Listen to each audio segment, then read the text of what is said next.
We're very happy. It's Opie and Anthony. People were asking me just recently, where the hell has Louis C.K. been? And here he is. What a coincidence. On the television. He doesn't have time for us. He's becoming a big star all over the place. All I hear are raves about your special, too. Oh, thank you. Everybody's like, oh, my God, I saw Louis' special. And Chewed Up. It was amazing. Unbelievable. Still available on demand, too. Yes, sir. How you been, Lou? I'm real good. How are you? You were just talking about cars and how amazing it is that you can pretty much just steal a car. I think it's called stealing at this point. The ad was, like I said, $500. Yeah, we just had an ad. Yeah. You get a car for like $5.99 or something. Yeah, why not? $500. Yeah. Go ahead. Please just buy something off my lot. I'm starving. My kids are dying. No, we're doing real well. No, and GM stock is down to what it was in like World War II now or something? Or World War whatever? I've been buying that one. Really? Yep. Is that a good idea? Bye. Who knows? It's a $1 you own the like going company. down the track. Who cares? Bet on a horse. A little bit of a long shot. Buy a GM vehicle for $500, or better yet, just buy GM. Yeah. For $700. That's what I do. I think I'm a 51% shareholder now. Yeah. Everyone else dumped. I bought it. And I'm running the company. You're back to day trading, I noticed. Why? You're getting some nice little deals there or what? No, I'm keeping it. And when are you going to longer than I have? And when are you going to pass the savings on to your pals? Because you're in the know a little bit, it looks like. I'm not really in the know. It's a lot of, use the force, Luke, kind of things I do. Back and forth, only use risk capital. Yeah. No, you're like those Arabs in the beginning of the movie Patton, just looking through looking through the pockets of dead soldiers. Yeah, you might find something. I'm trying to make a little money at other people's expense. I don't care, Find a pair of dice and an old What you Colt. gotta do is, the stock goes down, you buy some call options, and you wait for it to go up. You buy some put options, you wait for it to go down. It's very volatile right now. There are stocks that, if you look, move up and down. Big swings on at least weekly basis. Sure. You look at a stock like Google. On a weekly basis, that thing is swinging sometimes $16 a day back and forth. Yeah. So if you buy puts and call options on it, you're not paying the full price for the stock. And then you wait for the thing to tank, and then you cash in. So it's that easy. We should all be doing it then. If the stock's making money, it's losing money, I'm making money. I don't care either way. It's like the guys that work in a morgue and they have a death pool. Right. Like every day. Like amongst the cancer patients. That's how many dead people they're bringing in today. Yeah. But why should I care? Terminal ward, I guess. Why should I care? No. Yeah. Make money. It's actually smart. You're doing a benefit tomorrow at Caroline's. Caroline's, yeah. In New York. For PlayStation 3? That's crazy. My benefit for PS3. PS3. I love PS3. I got to go there and help them out. I need one. So yeah, it's a kid's school. It's my daughter's school, public school, free. What the hell is wrong with You're giving back. What's wrong with your kid's school? All the money's going away. Really? Yeah. No, the city's cutting all the budgets. That's true. Wow, that's a nice thing of you. It's my kid's school. All right, it's a little selfish. If I had no child in the school, I would throw rocks at it. Yeah. Just to be mean because it's funny. Couldn't care less about someone else's stupid, ugly child and his education. See their awful drawings knocked out of the window? Yeah, exactly. No, and I've earmarked the money for just my daughter's care. No other child is allowed to access a penny of it. She has a brand new computer. They're eating dust mites. Yeah, exactly. She's being taught by a Harvard professor, just one-on-one in the classroom. And do you go to, like, your daughter's stuff at school, like recitals and... Well, because Anthony ruined it for every parent out there. We were just talking about this yesterday. How you go there and you think your kid's special, and the reality is they just suck. No standout talent at a friggin' fifth grade recital or anything like that. No. There's no standout talent. It's horrible. You go to a school play, none of them can sing or they just suck. Once in a million, you're going to get a talented kid. Yeah. Well, it's not. You don't go to enjoy the show. I mean, it's really narcissistic, stupid parents that shouldn't have had kids. Yeah. That hope their kids are good at something. God, that's not why you go. You don't go because my kid has maybe gifted at singing. No, your kid stinks. Welcome. But you're making your kid feel good by going. That's why you go. Yeah, that's why you go. So they could look out and go, where They're all looking and gawking. Do the show. Don't look for your parents. It's like that's another thing that just wrecks everything. You know way too much about this. Elwood Junior High's production of Grease. Fantastic. Got to listen to a musical of people that can't sing. I went to fifth grade kids singing about getting laid and things like that. Sexy dances. Do you think it's Shake Shack? Is it bad if the children don't sing well to hit them in the dressing room? I think that would probably straighten out those vocals. They come back out, their faces all pink. They got water in their eyes. Yeah, beat them. Being slapped. Costumes suck. The sets suck. Yep. Because they're all made by the kids. Yep. They put them. All right. Well, you're not in the play, but we'll make you in charge of the sets. And it's just that horrible paint on construction paper and the lighting kid is some dope up in the top, and you can't even keep the spot on the star. There's horrible productions. Non-union. Yeah, non-union. That must have been it. That's the problem with that. That's the thing. Well, but then people got all mad at me because they go to their kids' shows and then realize, oh my God, this does suck. Yeah. You take out the fact that I don't know why they're bringing you. I don't know if it's not your kid, you shouldn't bring other grown-ups and make them go because it's a support thing. It's not. No. It's not for the. But I go with my daughter on trips with the school. Oh, the field trip. Oh, okay. On field trips, I'll chaperone, and I go sometimes, and I volunteer for lunch recess, because that's a mess. There's nobody there doing it. Right. So the kids don't get to. They get 10 minutes to eat and 20 minutes to play, and that's it. They're back. Every day. It's too crowded. Back into their cells. Yeah, it really is like a prison cafeteria. But I went on a trip once to the botanical gardens in the Bronx with my kids. Boar Fest. Yeah. Holy plants. Exactly. Holy plants. That's going to hold a bunch of first graders' attention. Yeah. But so we go up there, and we're on a school bus. And it kind of gave me an insight into how the system works, because the school bus, I think of it as like it's the school's bus company. These people drive school buses for the school. It's just a bus that the teacher called in, a yellow bus driven by some idiot. I mean, it's like, so we get on the bus and the guy turns to me. I'm the first parent behind him, and he goes, do you know how to get there? I'm like, what? Yeah, he asked me, do you know how to get there? I'm like, no. And he goes, can you find out how to get there? So we're in the West Village. I never remember stuff like this when I was. Yeah, so I call up on my phone. I say, just go to the Bronx. We're going to the Bronx. So we're on the West Side Highway, and I call the lady. I call the Bronx Botanical Gardens, and I go, hi, I'm in a school bus full of children on the West Side Highway. I need to know how to get to you. And the lady says, you can't take a school bus on the West Side Highway. That's illegal. And I say this is true story. I say this to the parent next to me, and she goes, yeah, this is not okay. This is really bad. And it occurs to me, I've never seen any large vehicle on the West Side Highway. No, now that you mention it. And when it gets up into the Bronx, it's twisty and turny, and it's not okay. And you're forced into a high speed of traffic because it's crazy. Yeah. And so we go under an underpass, and I swear to God, we scrape the top of the bus.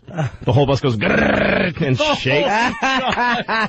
And I swear to God, the bus driver yells, "Oh, Yeah. Oh crap!" What you yell when that happens? Yeah. And then the rest of the underpasses, he kind of ducks his own head down, really, like he kind of crouches. Into the arch in the middle. It's a little higher. But we got up there, and nobody. I brought waters. I asked the teacher, like, should I get a bunch of bottles of water? And she's like, I guess. And I thought, well, that's because I'm like over parenting. No, it's because she just didn't care if people drank water. Unbelievable. And nobody brought sunblock. A lot of kids died. It was really, it really was like. That just sounds like abuse. Yeah, what the hell? It was a disaster. But you know what? The kids, we packed these kids, these heated, it was like summertime, these sweltering hot kids, unfed, into a little tiny classroom. They take you to these beautiful places and then pack you in a classroom and you have to listen to somebody. Oh, but God. The woman showed them how a seed becomes a plant. Yeah. Totally riveted audience. Oh, really? Totally fascinated. She was killing. Yeah, she was killing. I learned a lot. About how plants grow. Yeah, well, I didn't know that an apple is food for the seeds inside of it. I thought it. Wow. I didn't know that. I didn't either, nor do I care now that I do. I hate apples even more now. I remember field trips when I was a kid, going out on a field trip, and you'd have to get your permission slip, and your parent would sign. But I used to like having my mommy go on there because I was such a mommy boy, crybaby little wimpy girl. I was. And I used to like my mommy to go. Yeah. But the really bad thing is, like, I used to make her dress up like a whore. What? Like, I really used to make her dress up like a whore. What do you mean you made her dress up? Well, where are those pumps, Mom? Like you'd make her... No, worse, because it was like the early 70s and stuff, and my mother was, she worked in, like, nightclubs, she was a go-go dancer and stuff like that. Like, my mom had it going on. Your mother was a whore then. Back in those early days. Yeah.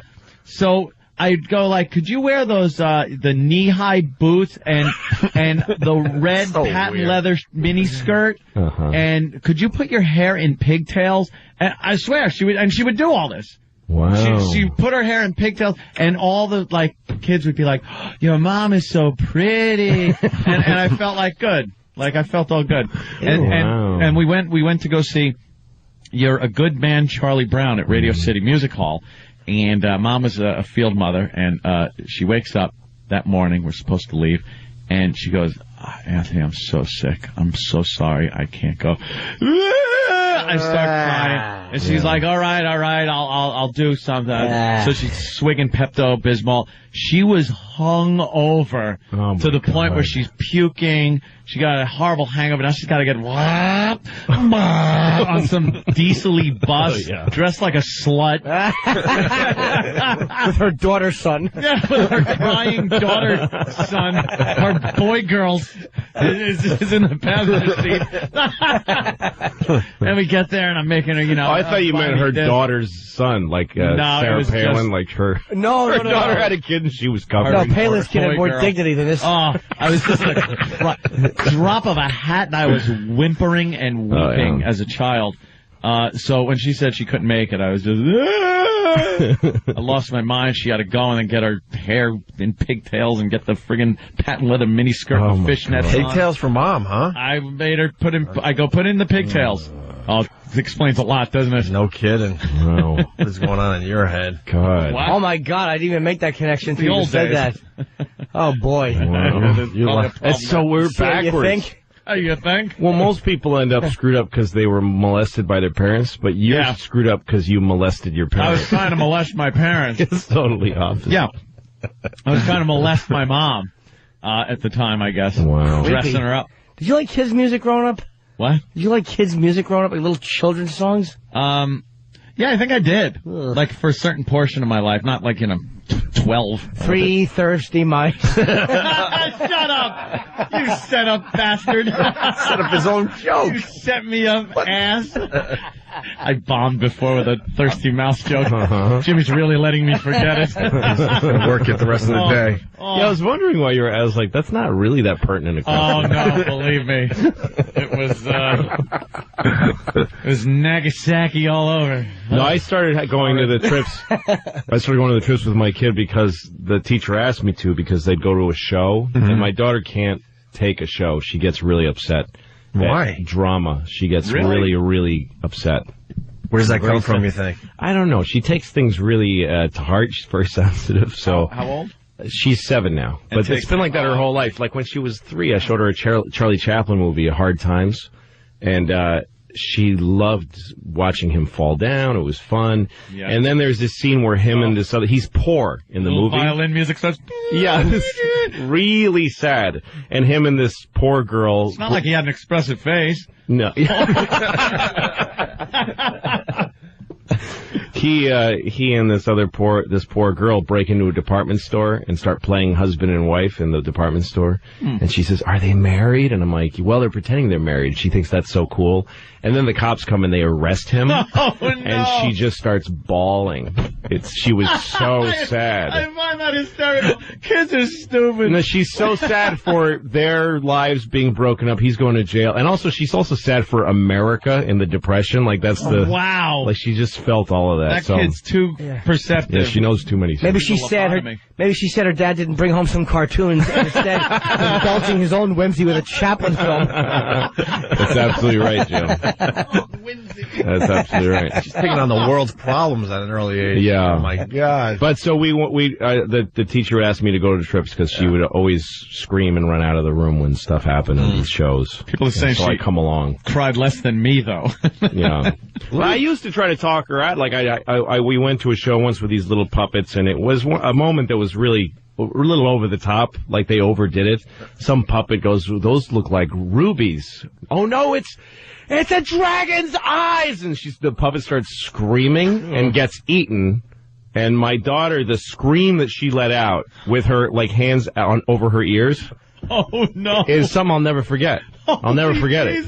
It is the most frightening sound it was the sound of somebody being killed. Ugh. Really? And so I dragged her out. And we're outside, just start hitting her. I don't know. I just wasn't thinking. I was just hitting. Who thought it was okay that a kid could see something like that? I don't know. I mean, the other kids are bored because they play, PlayStation. Yeah. So they kill hookers on their TV all day. So they can handle something like that. Dragon, right. Of course, makes Anthony cry because his mom was dressed like one. You're hurting my mommy. Leave my mommy alone. Why are you hitting my mommy with a crowbar? Grand Theft Auto. Lou's a good father. I'm all right. So wait, what happened? Oh, so I took her outside, and I feel like I felt at the time that my job as a father is to break her of these fears. And I'm saying, look, if you're going to be able to enjoy some things, this isn't fear. This is about being thrilled. And she goes, but she argued forcibly and just said, no, I don't like being scared. When somebody scares me, I get mad. I don't like it. I don't like when they do something scary without telling you it's going to be scary, and I don't see why anybody would want to feel that way. Like, she made such a case that I was right in the middle of her. I got to respect this, you know? Should have just went, no! Don't look behind you. All right, listen, we got to take a quick break. Louis C.K. That's something. What a perceptive kid, though. Yeah, he's really smart. It's been a long time, Lou. Tomorrow night, you got the benefit for the PS3. It's a kid's school. It's Louis'. But it's just me doing in my hour and plus huge, comedy. Man. I'm not where nobody's educated. I hate when you do a benefit and they have to educate tell you. No, we're here. We paid the money already. It's just a show. It's just me doing a show at Caroline's. That's good to hear. And now we're going to hear why Louis is here. Yeah. We're here today to get. Please donate. We did. Program. Shut up. Tomorrow night, Caroline's. This is going to be huge, and it's going to sell out. So get your tickets now. 212-757-4100 for Louis C.K. tomorrow night. And then Saturday, March 14th, down the road a little bit. They're not going to remember this, so they should just go to louisck.net for all your tour dates. But he's playing in the Orpheum Theater in Boston on March 14th. Ooh. That's a huge show, and I'm probably taping it for my next special. Really? Yeah. Another special you rated. Wow. You guys are crazy. I'm really happy for you. What's the, do you have a name for it or no? Hilarious, which is that's the name of the tour I've been doing. Cool. So I'm done with it. I'm going to shoot it probably in Boston, 99% sure. If not, then one city down the road. And then I'm done with that material. We've been talking about how we ruin things for listeners. You ruined the word hilarious for me. Yep. Yeah. Because I saw you do your hilarious bit. Right. And I'm not going to attempt to do it here. Right. And I'm like, God, that observation is great. It's hilarious. Just the overuse of the word. People, I'll say that much. Yeah. People just use that word. No, all the words, amazing and genius. Yeah. You know. When it's not amazing. No. It's not hilarious. Yeah, just wait. It's like that. Dude, the chicken wings are amazing. Really? You were amazed? Were you actually amazed, or you want to maybe, take it down and describe what they tasted like? You got any descriptive words, jackass? Amazing. And if you can't remember what the chicken wings tasted like, ask the mice. What are you going to do? What are you going to do when you see a ghost? That's lifting a mountain. What are you going to say about that? That was exactly like the chicken wing I had. Jackass. Piece of crap. Hateful people. Sorry, I jumped in the middle of your line. Stupid. No, it's all right. The mouse thing was hilarious. It was amazing. You're a genius. You're a genius. I'm going to cry. More with Louis C.K. in just a bit. Stay there. We got Louis C.K. in studio today. He's playing Caroline's tomorrow night. 212-757-4100. I got to be honest, Lou. No one cares that it's a benefit for your kids' school. They just want to laugh, and they're going to go there and laugh because you're great. That's all that matters. Yeah, in the end, the school will do well, though. It's fine. Yeah. Yeah. No, I'm raising a lot of money. I'm actually kind of bummed because now that the tickets are selling, I'm like, I could have kept that and given them like half. Yeah. But I already, said I skim a little off the top, Caroline's is being cool, too. They're taking like $5 a person, and that's it. So it's all going to the school. Good. It's all good. And Louis, what were you going to say? I was just going to say, I wish Louis would have brought something in today for me to buy. Every time you come in, like last time, it was that goddamn flip camera. Yeah, the flip camera's awesome. I ran out and got that thing and love it. Yeah. And I was like, God, and I have to tell everyone, I'm like, Louis C.K. was onto this a lot, but because then it became like everybody got one for Christmas and everything. Like, Louis C.K. was onto this one a while ago. Turned me onto it. Yeah. And the bastard turned me onto it before they came out with the next model, so I have two. So do I. Yeah. I have the HD and the non-HD. The regular one. Yeah. The regular one, the non-HD one, I use, I roll it out on my targets at the range and shoot real close to it. So you get the front view of what it's like at a range to be down at the other end, the business end of the range. That's awesome. So if I hit it one day, who cares? Where's that video? There's one. It's on YouTube. Very cool. It occurred to me that the success of those devices, it must make it easier for people who murder people and then tape it. Like they used to. That's what Polaroid film was created for those people.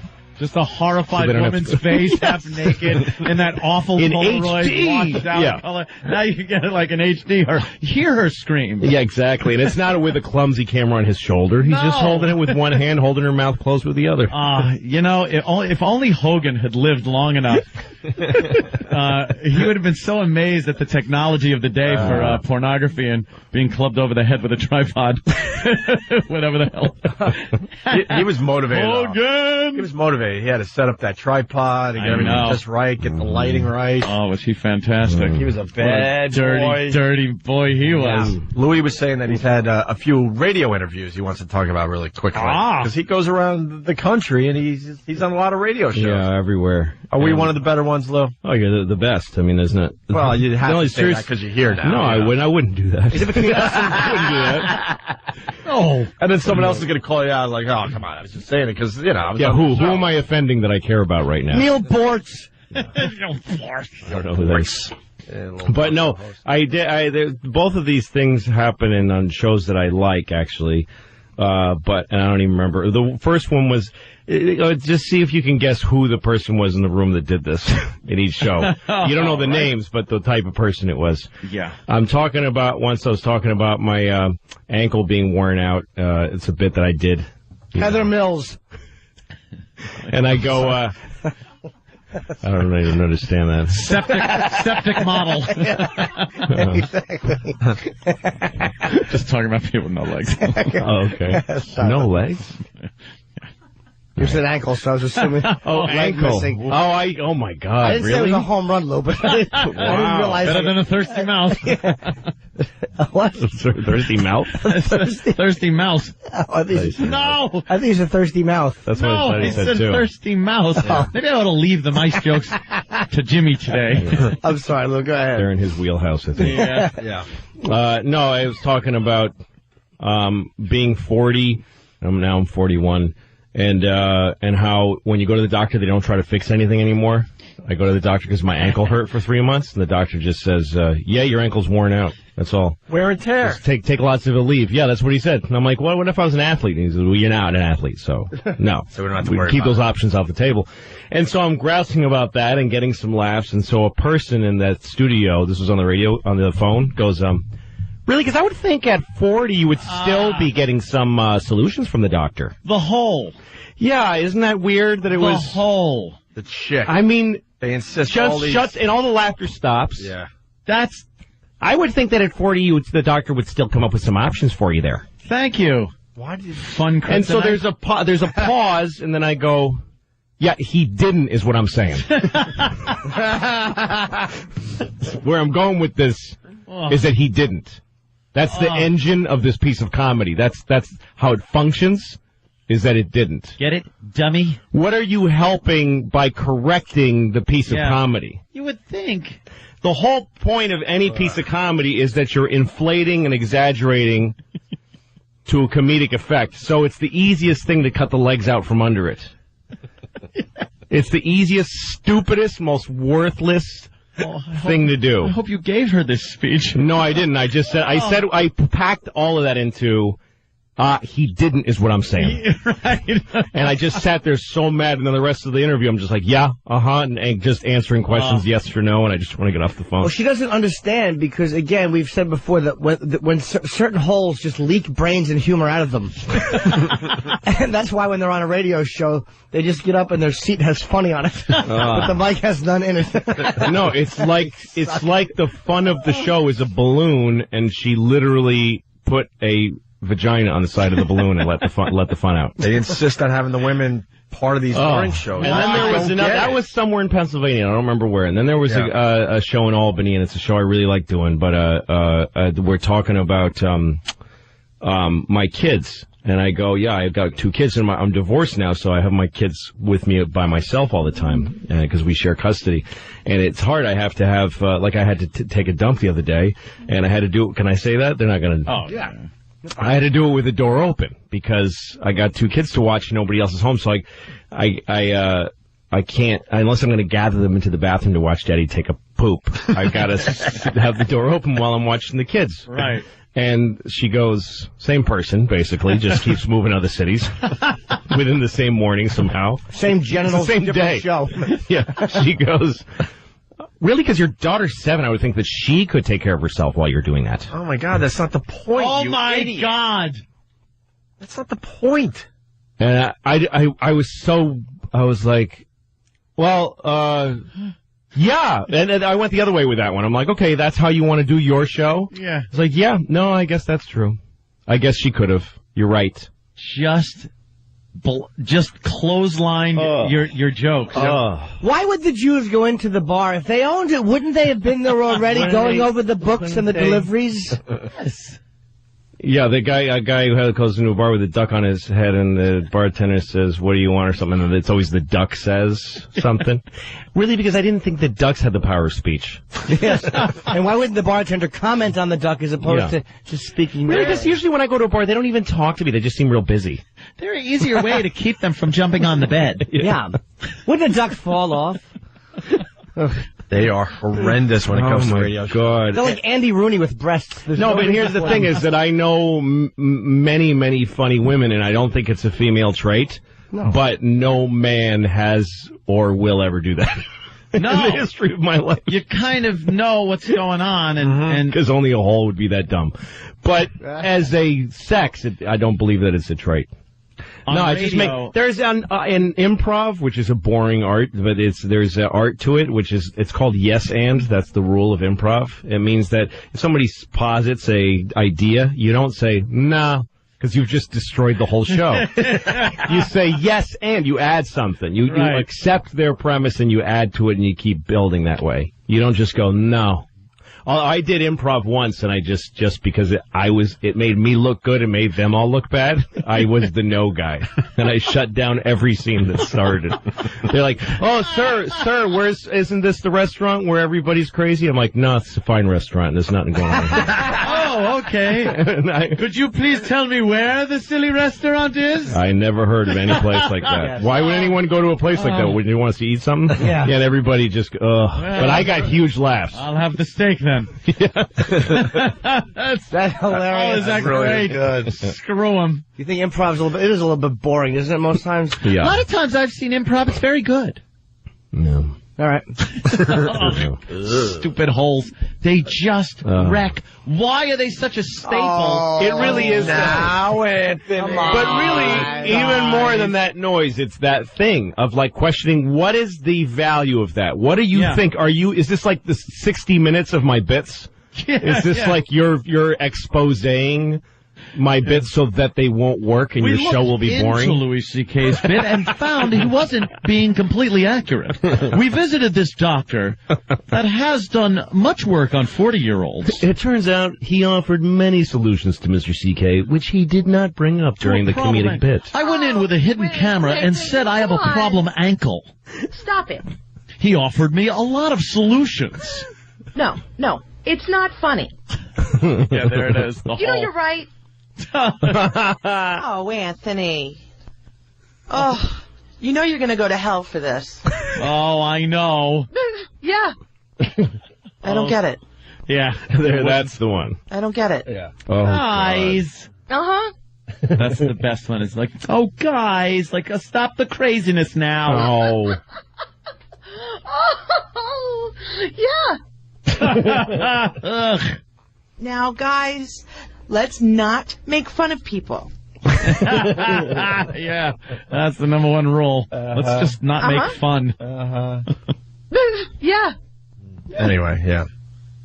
They're devoid of humor, and if there are people that are funny in the room, it's just over. And I don't know why program directors or shows think it's a good thing to have that. We were told so many times, you guys, I think maybe a girl in there, a woman, her side, her point of... No. Why do we want that on this show? If you stumbled upon a woman who is really funny and added things, then maybe you'd put her on the show. But to have somebody because that's the way they get put in is, you're here to be on give the women a side of the show, which has to be contrary, has to be just worthless and shutdowny. Because the women will look at you like you're keeping them in charge. The guys think they're in charge, but we all know who's really in charge here. Gang rape on the console.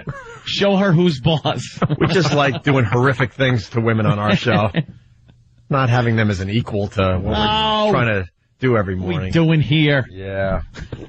All right. What else is going on, Lou? We were talking about movies earlier. Yeah. A lot of good movies as the Oscars are right around the corner.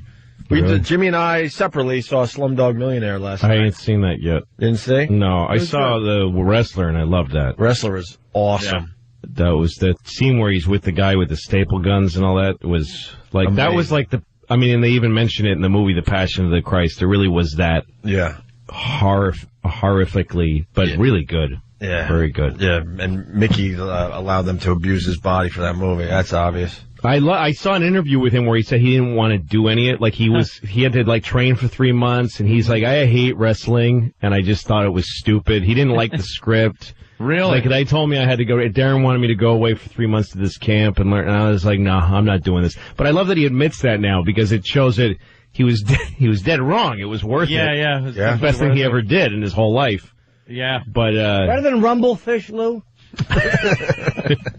Comment. It's the weirdest movie I ever saw. Rumblefish. I know. It's very strange.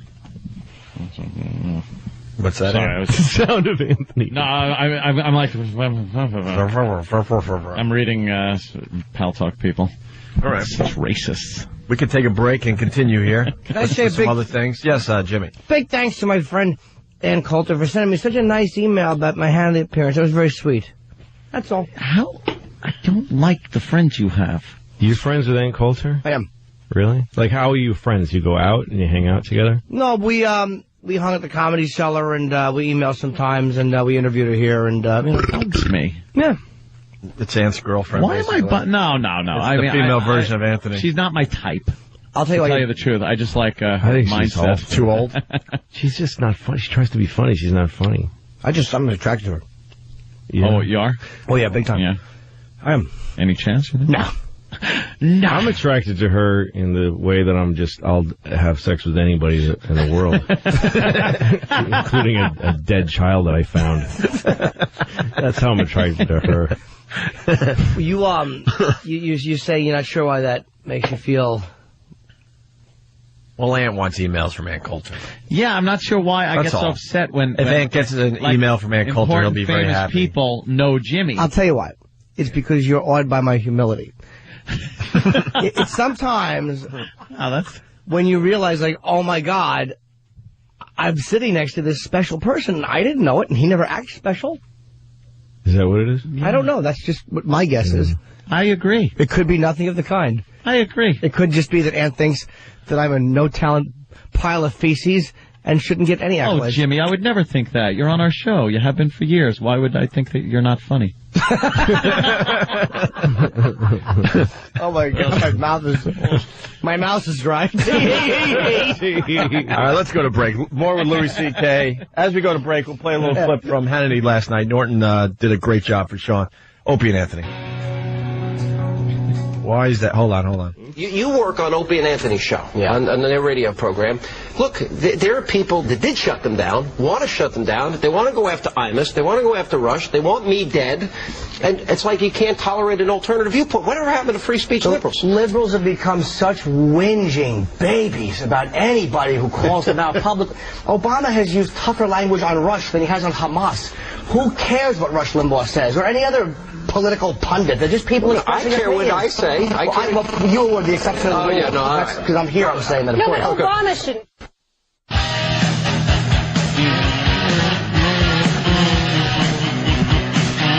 You're checking out the Opie and Anthony Show. Louis C.K. in studio today.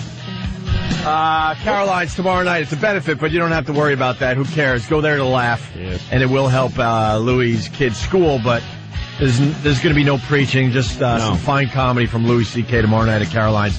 212-757-4100. What song is this? This is Rat. Day Tripper, yeah. It's round and round. Right? Yep. 877-212-0-A. Day Tripper, I always thought was Date Ripper. Really? Day Ripper, yeah. You're stupid. I just made that up. Why? Because I figured I wanted to say something that had no comedic value whatsoever. And mission accomplished. Round and round. What else is going on in the world today? It's kind of a slow news day. We were going to try to talk about the Super Bowl, but I don't think... Who cares? It doesn't have the buzz this year, really. It's probably going to be one of the lowest rated ever. It's going to be one of those things. No one cares. Everyone's broke. It's more, worried about their own jobs than stupid football game. We're still having the Super Bowl. I think it's a sign we're okay. We're okay. All right. Yeah, there's a lot of fat we could trim that we haven't yet. Like, we're not doing that. People are panicking. But like emotional fat? I mean, like, we still have huge mountains of stuff we could lose before we're even close to being like Canada, even. Before we're anywhere near a normal country. Before we stop being the gilded city on the hill. Right. I mean, we have hot dog eating contests and funny car races. We're fine. Yeah, until that stuff starts going away. Yeah. Don't worry about it. No, the Super Bowl with fireworks and some idiot's going to play in the halftime. And we're going to make believe we love the commercial. Yeah, and all the girls are going to spell something out with their vaginas. We're fine. We got to start panicking when those things go away. Yeah, that's a lot between that and everybody having a donkey with pots clanging on the sides and a blanket. You notice the homeless out there, though, Lou? There are a lot. Well, and our population's grown a little bit in the last couple of months. Yeah. They're overnight homeless. I figured out who some of these guys are, seriously, because I was on 14th Street and I was actually high on marijuana pot, which I never do. Were you really, though? I was really high. Are you back on the dope? I never get high. I don't even drink. If I go drinking, I'll have half a beer and everybody makes fun of me and then I hide it somewhere. Crazy. I can't do any of that stuff. But I went to see my friend Doug Benson, a comedian who is a giant joint. And he loves his pot, that guy. Yeah, so I went and hung out with him and I got high and then I need to get away from people right away because I'm high and I can't cope with people. And I just don't like the way my mouth and hands feel or look. And I get upset. Yeah. People are looking at my mouth and hands. So I go and Such a pot thing. Yeah. But so I go to the meatpacking 14th Street, I just want to look at people, but I don't, because I also don't want to be alone because I'll kill myself. Don't interact, though. Yeah, I don't want to interact, exactly. You go to the meatpacking district, then you don't like how your mouth and hands look. It's around the hog of a tranny. Yeah, exactly. I hear you. But that's now a big teeming nightclub scene. It's crazy now. Huge. So I'm watching people walking around and fights starting, and it's kind of interesting. And there's a homeless guy perched on a mailbox like a crow, literally crouched. Really? And he says, can I have some, and he asked me for money, and I looked at him because he looked like fresh homeless. Looked a little too clean. Yeah, he didn't have that many layers on him. Like, he hadn't slept on that many nights out or anything, and so I asked him about his life and stuff, and he was Pakistani, and he worked for the city as a janitor, and he said, just matter of factly, he says, I have a problem where I see snails on my hands and arms. and I need to cut them. And then I start to scream, and I can't really keep a job when I'm like that. But I've got medication that keeps that from happening. Like, he didn't say there are snails in my arms. He says, I see that sometimes. He knows it's not there. That would have freaked me out. But he really believes it when he sees it. So he takes pills that stave it off. You didn't work in a French restaurant, Lou? It's like, those were snails. So that was horrible. So the city cut prescription drug benefits. They just cut them because, Bloomberg's slashing. And then here come the snails. And so here come the snails, and it takes him 2 days to get fired. 2 days with the screaming and slashing his own arms, and he's gone. That'll do it. That's it. So, but he was otherwise, and he had in his bag, he had a lot of these, all his toiletries and clothes. Like, he was trying to take care of himself. He just was, anyway, and then I kept running into homeless guys who looked okay and seemed the same kind of borderline. One guy stopped, and I had a Red Sox hat on, and he goes, Red Sox, and he knew everything about the trades and stuff. I'm like, this guy's watching television somewhere. When you're like a homeless guy who's chatting with you about Lost, and you're like, this guy's... He's going to be okay. Yeah, he's all right. Yeah. But then as he's talking to me about the Red Sox, then he starts twitching and going, fine, bitch! And then he ran away, and I'm like, oh, poor guy. That guy's he's 2 pills away from being fine. Fine, but those pills cost like $1,000 each because this is the cruelest country in the world. So those are overnight, like 1 day of prescription drugs going down in the city, and then 50,000 homeless people with the exact same problem. I'm with you. I love talking to homeless guys. I love it. Who's more fascinating? It's like watching a movie. Yep. You don't know what you're going to get. Their stories, you gotta watch their hands so they don't stab you or anything. Yep. But besides that, their stories are definitely going to be more interesting than most of the idiots that you love in life. People that I literally feel love for. Oh yeah. I don't want to hear it. Yeah. But that guy, really? Snails in here? That he's from Pakistan. He also had a really interesting story because he came over here when he was 12 years old. This is how a lot of immigration, this is how legal immigration works.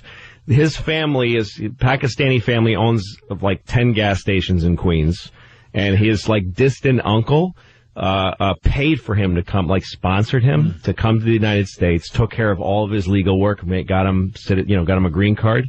And to pay for that, he works in the gas station from 12 years old till 18. Right. Lives in the basement of the gas station. Yeah. Literally lived in, I'm like, gas stations have basements? Yeah, wait a minute. I lived in the basement. It's just a bed and a lamp. And he just sleeps, pumps gas, pump gas, slave labor for 6 years. Maximum overdrive. Yeah. And then when he gets to 18, go hit the streets. And that's the life of a lot of these guys. Why such a slow animal on him? Why couldn't he have had a faster animal? I mean, can't you get away from snails, you idiot? Just walk away from them. That was bugging me. The fact that it's snails. That story, that's the one thing that bothered me. It might have been worms. I don't remember. You should have thrown warm butter on them. Snails. They can't even really stay attached to you. It's kind of creepy. No. You just push them over. Ew. Yeah. Exactly. But it's not even leeches, slimy. Well, you get that feeling in your body, I guess, without those pills. You just That's got to suck. You get mad at this. Yeah. You're right on. Wow. Oh. Yeah, gross. I need a pill. Why don't they be homeless then where there's health care? Canada. Well, because they had health care for a minute. They had the pills here, and then they didn't. The second you get laid off then. And the second you laid off, you look at your bottle, you look at your little amber bottle, and you go, that's how much time I got left before. 0 refills. I'm worthless. And then run up to Canada. Yeah. And get it there. That's got to suck if subconsciously all right, I'm sane as long as there's... Exactly. As long as I got the pills in this bottle. There it is. Here's my sanity. And what happens? You take that last pill going, here they come. Here come the snails. That's got to... I'd rather be crazy and not know it. That's exactly Because there are people out there that are crazy and they understand it. Well, because they're underwater. The guys who don't know it are guys who just never got diagnosed or never got... This guy took care of himself. Yeah. And then he just knows. He goes, imagine that. Going I know they're not real, but I'm not going to know they're not real. Yeah, it's like flowers in an hour. Yeah. It's one of those. Exactly. My dad was one of these guys that had to help everybody, and he took in a lot of people, and a lot of these people were exactly what you just described. And there'd just be crazy crap happening in the house, and we'd have to call their family. Oh, I guess he's off his medication again. Yeah. Go in his room, find whatever the medication was, force it down his throat, and he'll be okay. You're trying to kill me with poison. Yeah, exactly. Oh, dude. It's like, why are we dealing with this guy's problem? A half an hour, you'll be like, hey, what's up? He's like, hey, thanks for giving me that poison. I feel better. I really needed that. But we would be, in a panic. You're with the CIA, and you're... We had one of those. Really? We had one where he was convinced we worked for the government and that we were following him. And he would go at it with my brother all the time. Like, I know you're with the FBI, CIA. You're following me. I don't want you following me anymore. My brother loses it. Like, look, I'm their son. This is my house. I grew up here. I'm doing some work around the house. I'm not following you. Yeah. So fast forward about a week. My brother's up in the attic, and he's doing some stuff. I forgot. He's doing some repair work, and he puts his foot through the ceiling.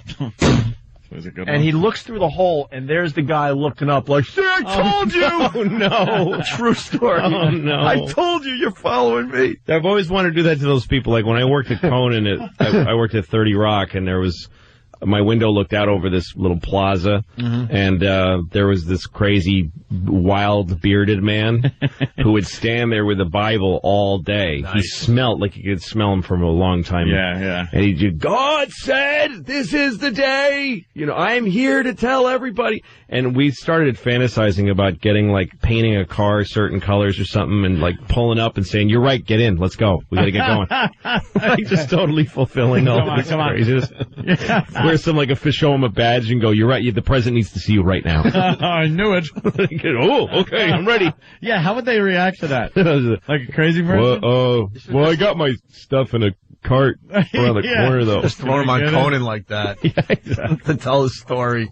Hey, didn't you had a cool story? Did you ever tell the Martin Sheen story? I love that one.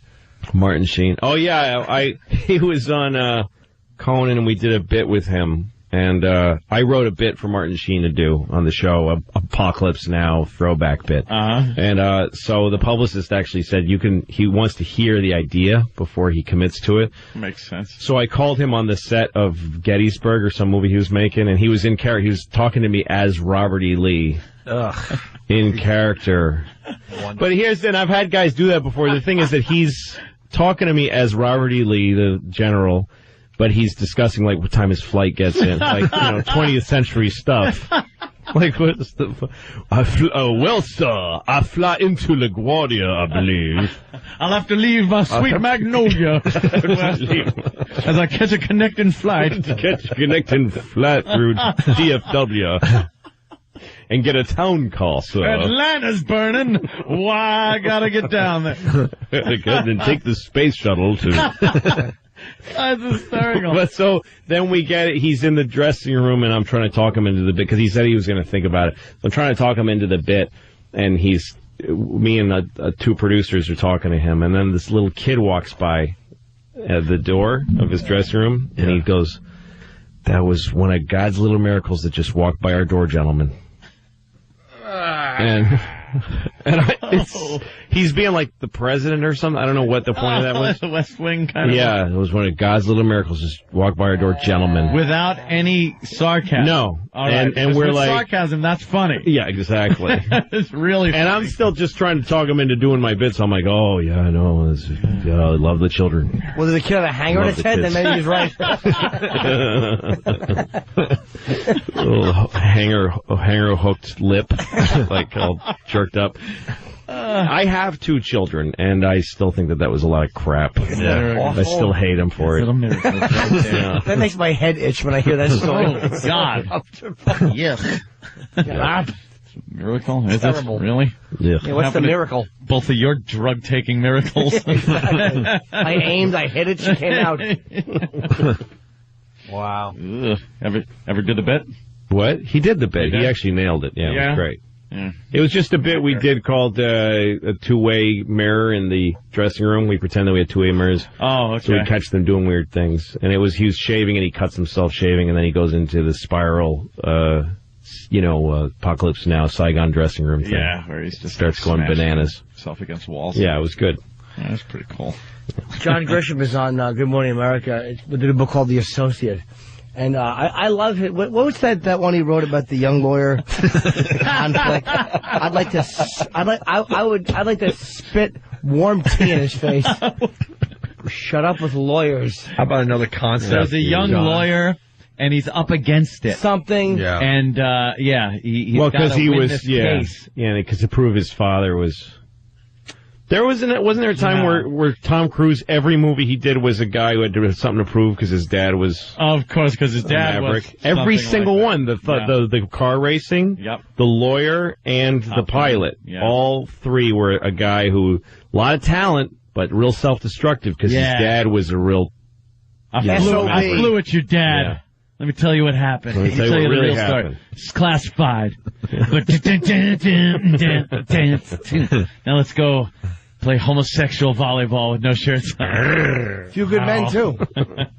What? Few good men, too. Yeah. Yeah, that's the one I said because he's a lawyer. He's an idiot. Lawyer. Okay. Stupid idiot. I didn't catch That's the it. one I meant. I'm sorry. I meant Cocktail. Right. Where you played a lawyer in Cocktail, didn't he? His father was the best bartender there was. Wow, all right. Right there is one of bottles like crazy. One of God's little flubs, gentlemen. Gentlemen. Ooh. How did you react to that? Did you make a noise? No, yeah. Oh, yeah, totally. 'Cause I just really wanted to do my dumb little bit. Of course. Which I can't imagine. I can't fathom the motivation I had to do that job. Now that I'm 41 and I do as little as possible. Amazing. Just waiting to die. Talk Martin Sheen into doing your bit. Mm-hmm. You got to not only write the friggin' bit and everything, but then sell it to the guy. Mm-hmm. That's good. Oh, that's too much work. Yeah. Ugh. That's horrible. And then you got to listen to dribble like God's little miracle. There were guys who I tried to, like, what's his name? Rip Torn, is that his name? From there's a Rip Taylor and Rip Taylor. I don't know which one's one he is. One's legit, one's a queer. Yeah. Literally confetti throwing queer. Yeah. Literally. With no hyperbole. No other way to look at it, right? It's literally on his business card. Oh, I see what's going on here. Confetti throwing queer. That's funny. You say that without the slightest malice. No! He would answer to it without flinching. I think it's Rip Torn that was on the Larry Sanders Show. Oh, yeah, that's Rip Torn. He loves his drink. Yes, and he showed up to do a bit that we had, and he had funny teeth. He wanted to put in funny teeth. He wanted to. Yeah, he said, I want to just put the funny teeth in and make funny noises. I'm like, well, we have a bit written. What? Yeah. And he was hammered. He smelled like booze. Oh, really? And I'm talking to him. I'm all 24 years old. I don't even understand what he is. And I just know he's famous. I didn't even watch the show at the time. And I'm like, will you do this bit? And he goes, well, I want to put in the funny teeth. I got these funny teeth. I'm like, well, this bit, we really prepared it. It's probably going to be really good if you do that instead. Well, I think my teeth are funny. Oh, no. I'm like, well, I'm not sure how the teeth... And he goes, they never give me this kind of trouble on the Larry Sanders Show. I get to do what I want there. And I go, yeah, go ahead and put the teeth in. Do whatever you want.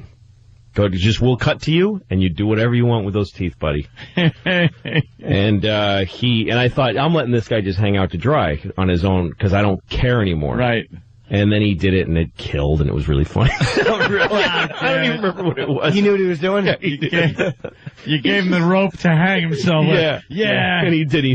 And he lassoed a redheaded punk with it. Yeah, exactly. I was so hoping for a good ending there. No, sorry. Oh, well. Yeah. That's happened before with Eve, the R&B artist. I don't even have a sense of what she does exactly. Eve, black woman who's famous. Yeah. Right. I was working on the MTV Movie Awards, and I had to do patter with people. Like, I had to give people funny things to say off a teleprompter. Ooh. And the thing on awards shows, those stupid jokes are the best you can do. That's why they're like that. I've worked for those shows a few times. The reason those jokes are so bad is because that's the highest you can possibly reach. There's always good comedy writers on the show that write really clever stuff. It doesn't function on those shows, and you can't do no jokes because it's just dead. But if you've ever presented at an awards show, people are milling around. Nobody's listening to you. Like, everyone's walking around and talking at other tables, and it's a mess. Terrible. There's no focus. So all you can do is squint, and you should, and I used to tell these stars this, who were like a little lost, look at the teleprompter more than you even have to. Make it clear that this is our bad joke and not yours. Okay, yeah. Don't look like you mean it, because you're gonna go down hard. You're gonna eat it. This is really gonna suck. Yeah. Squint. Yes. Put glasses on even if you don't wear glasses. Yeah, exactly. But so Put your hand over your eyes. Yeah. Right. Like you're looking do with your into finger, a like, can you valley. roll that back again? Yeah, roll it back. Yeah. But Eve was presenting with Vin Diesel. Oh, that guy's good. Wow. He's terrific. Vin Diesel wanted to do a bit. He showed up early to rehearse and said, "I want to make sure I don't like ever to look like a fool. I want to make this right. I know this is a comedy-based show." Why did he make movies? Why does he use that stupid name? Yeah, exactly. But we wrote a bit for him where he's up with Eve, and she says, "Hey, Vin, is that your real voice?"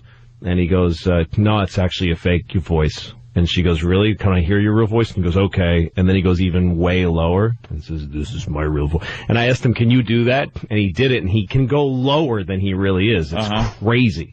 So we're going to do it. It's kind of works. Sure. It's kind of a funny bit. So he goes, they're coming from separate wings. Eve didn't talk to anybody till the second it's about to happen. And she's looking at it with me. We're about to and she goes, "I don't like this. Is stupid." Stupid. I'm not going to do this stupid thing. And I go, "But Vin is expecting this. He came to rehearsal."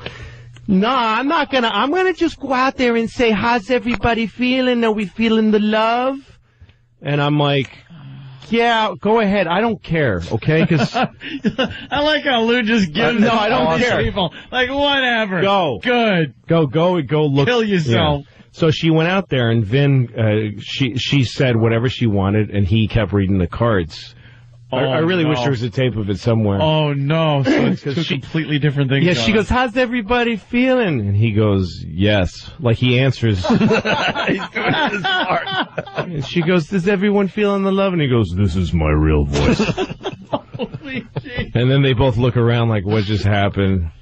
And then they go to a package of, the clips. Yeah. The awards for, MTV stuff. And he was really upset. He must have been. He was almost crying. That's how much he wanted that to go well. Really?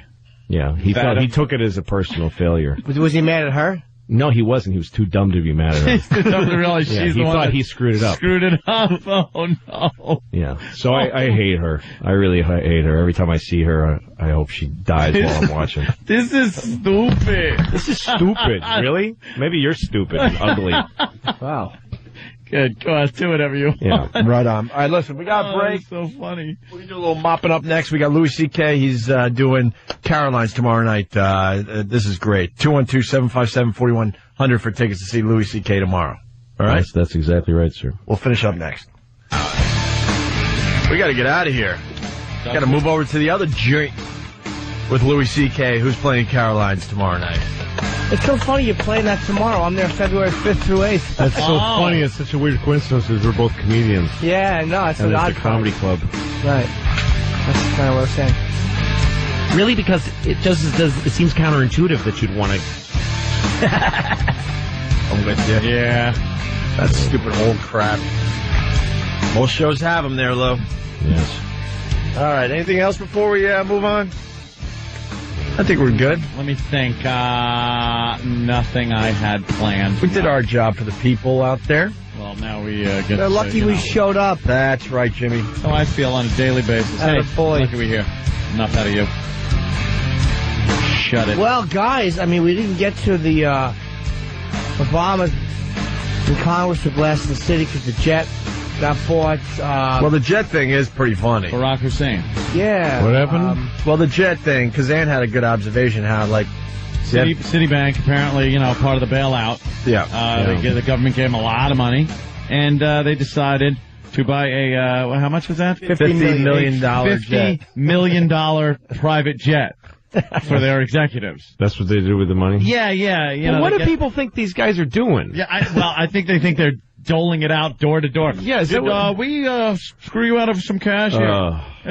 So they decided to get the $50 million private jet A French jet too. It wasn't. They didn't even. But buy see, American. it's not even embarrassing. It's just that's the way it is. Yeah. Like they gave the 350 billion so far to the banks, and they just said thanks, and they just kept it, and they're not doling out loans. No, they're not helping. Fixing banks. They're buying jets. They own everything. They don't care. They're raping the country. They have never cared.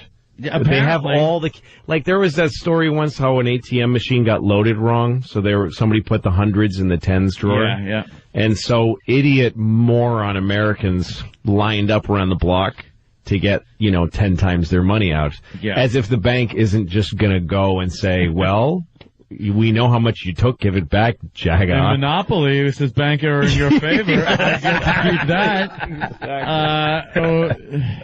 that. But and like the guys in the car companies that showed up in jets, that's what those people do. They're fat pigs. They don't care about other people. Why? They didn't care before. Why do you think and then they show up in cars like, oh great, that means that they always just drove cars. Yeah. I think it's that because fixes it. We never saw this, really. Yeah, well, that's because we're stupid. But we never really saw it. We're seeing it now. And now we're seeing it. What's up with the corporate jet, though? Obama's jumping on this thing? Yeah, I think he's... basically saying, give the jet back. What are you doing? If we gave you a bailout and stuff. It's like, but it is. It's like your friend coming to you crying, going, I'm going to lose my house. My kids are starving and stuff. I have no car. I got to think, I need some money. And then you give him some cash, and there he is, in the brand new gold caddy. chain. Yeah. Or loading. Hey, how you doing? Loading up his car with his brand new golf clubs. It's like, where are you going? Like, heading for the airport, man. We're going to Disney. But that's what those people were, just pure money for blood people. They're not. They really are disgusting. Well, but that's if you're going to attack it and say that they should take a car to the Capitol and all that kind of stuff, then you're a communist. Which is, I don't think there's anything wrong with that. I think we should be more socialist, but you got to be honest about it. If you're saying that those guys should be like pinching pennies because their workers are suffering, I laid off 8 guys today. I guess I'd better trade in my gold toilet seat for something else. That's socialism. But if we give them money, I think that temporarily at least the government has the right to go, all right, you know what? If you want this money, you're going to spend it this way, so we don't have to come and bail your ass out again. That's socialism. But if it's temporary, I don't think it is. Temporary socialism. I don't think it is because they're asking you for something. Yeah, but you're replacing the Darwinist Ayn Rand capitalism. I don't know what Darwinist model. is. You have to I gotta go back though to Chrysler. You're replacing that with responsibility to the people by those who wield the most power, which is corporations. They have to suddenly be responsible to the people and act in a way that takes everyone's needs into consideration. That's socialism. Instead of just saying get whatever you can and have that jet be incentive for their just grab. That's what this country's based on. But they're back on their feet, then they can do what they want. Like in socialism, right? It doesn't work that way. Like if once you get the money from the government. And once you're bailed out, now the economy's better, you do what you want again. Well, it's like Hong Kong socialism, how the Chinese maintain Hong Kong as this whorish capitalism system, and they let it be there because they need the money. Now they're doing it in Shanghai also, and they're doing it in because every big city. Communism doesn't work very well. No, but they're blending it. They're blending communism with capitalism, which is what we're going in the other direction. And they got a class system that's horrific. They got the extremely rich and the extremely poor. So just like welcome to here. Yeah. That's what I mean. It's like, so it doesn't really work that way. I wanted to bring up Chrysler was bailed out years ago under Lee Iacocca. Right. What's the difference between then and now? They were bailed out. They actually wound up turning a profit and paying back the government with interest. Why? When was the last time you bought a Chrysler? Well, I know. I'm just saying, exactly. Or a Dodge. It's I'm just saying, why can't that model work today, where you lend them money? I don't know. And they pay you back with interest. I don't know a single thing about what I'm talking about, so I can't answer you. I know. I don't know that either. I actually do know the answer to that. Yes, Jimmy? Because the economy is so much worse now that the anticipation of getting their profits up in order to be able to pay back is definitely not good. No, it was pretty bad back then. Just made that up, was hoping it sounded right. Yeah, and also GM is down to what it was in the 40s. Yeah. I mean, that's crazy. It's fantastic, isn't it? I don't know, I'm excited for it. The new General Motors car. All right, let's get out of here. Tour America. See the USA in your Chevrolet. It's music marathon time, so we got to get out of here. We're Butterfly windows. Yeah. We're going over to Sirius XM Satellite Radio. Louis is going to be joining us over there. Hydromatic transmission. And if you're not going to join us, you have yourselves a fine day. We'll see you tomorrow.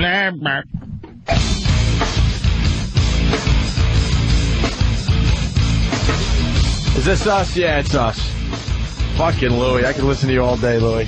Louis C.K. made the walk over to Sirius XM Satellite Radio as we continue with the program. Talking about wear and tear injuries and whatever. Maybe it was just a good conversation for 4 instead of a million. Sometimes we do that. Oh, let's do that again. And it doesn't have the same feel. Nah. Everyone feels uncomfortable. It was just conversation. Yeah, What are it you was just asking me to conversation, sign sure. Yeah. Who's Susan? Some fan has everybody signing something for Susan on a piece of paper. Like, what is she going to do with that? Yeah, what is that? I can understand a picture or something. It looks a little nice. Scroll it up and cram it in her just a piece of paper with a lot of photographs on it. Nice. When I was at Bonnaroo. Jim, you and I were in Bonnaroo. And in Bonnaroo, there's always these hippie girls. Yeah, man. Nice, right? The common attire is a bikini top and cutoff shorts. Uh-huh. And they're just laying in the middle of the grass, like 19-year-old girls, just stoned and usually passed out, with their legs spread open. Wow. And their bush showing through their shorts. How about that? But I'm a father, and I look at that and I'm like, fucking irresponsible cunt. What are you doing? Like, this country got 2 wars in an economy, splash some water on your face, go back to school. But every time I saw a girl like that, I wanted to write a little note that says, roll up a note and put it in her vagina. And then she pulls it out and it says, "This could have been a penis, you idiots."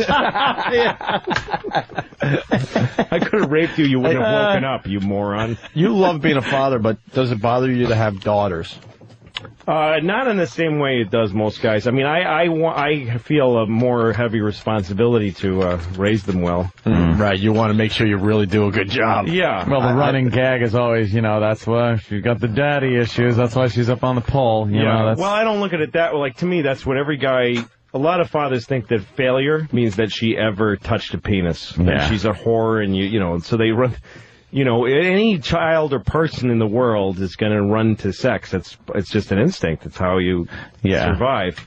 So if you get between a child and sex, they're going to find an end run around you through shame and disgrace. The quickest line from a person to sex is a happiness and pride and joy and if you get into between that, they make them take that end run.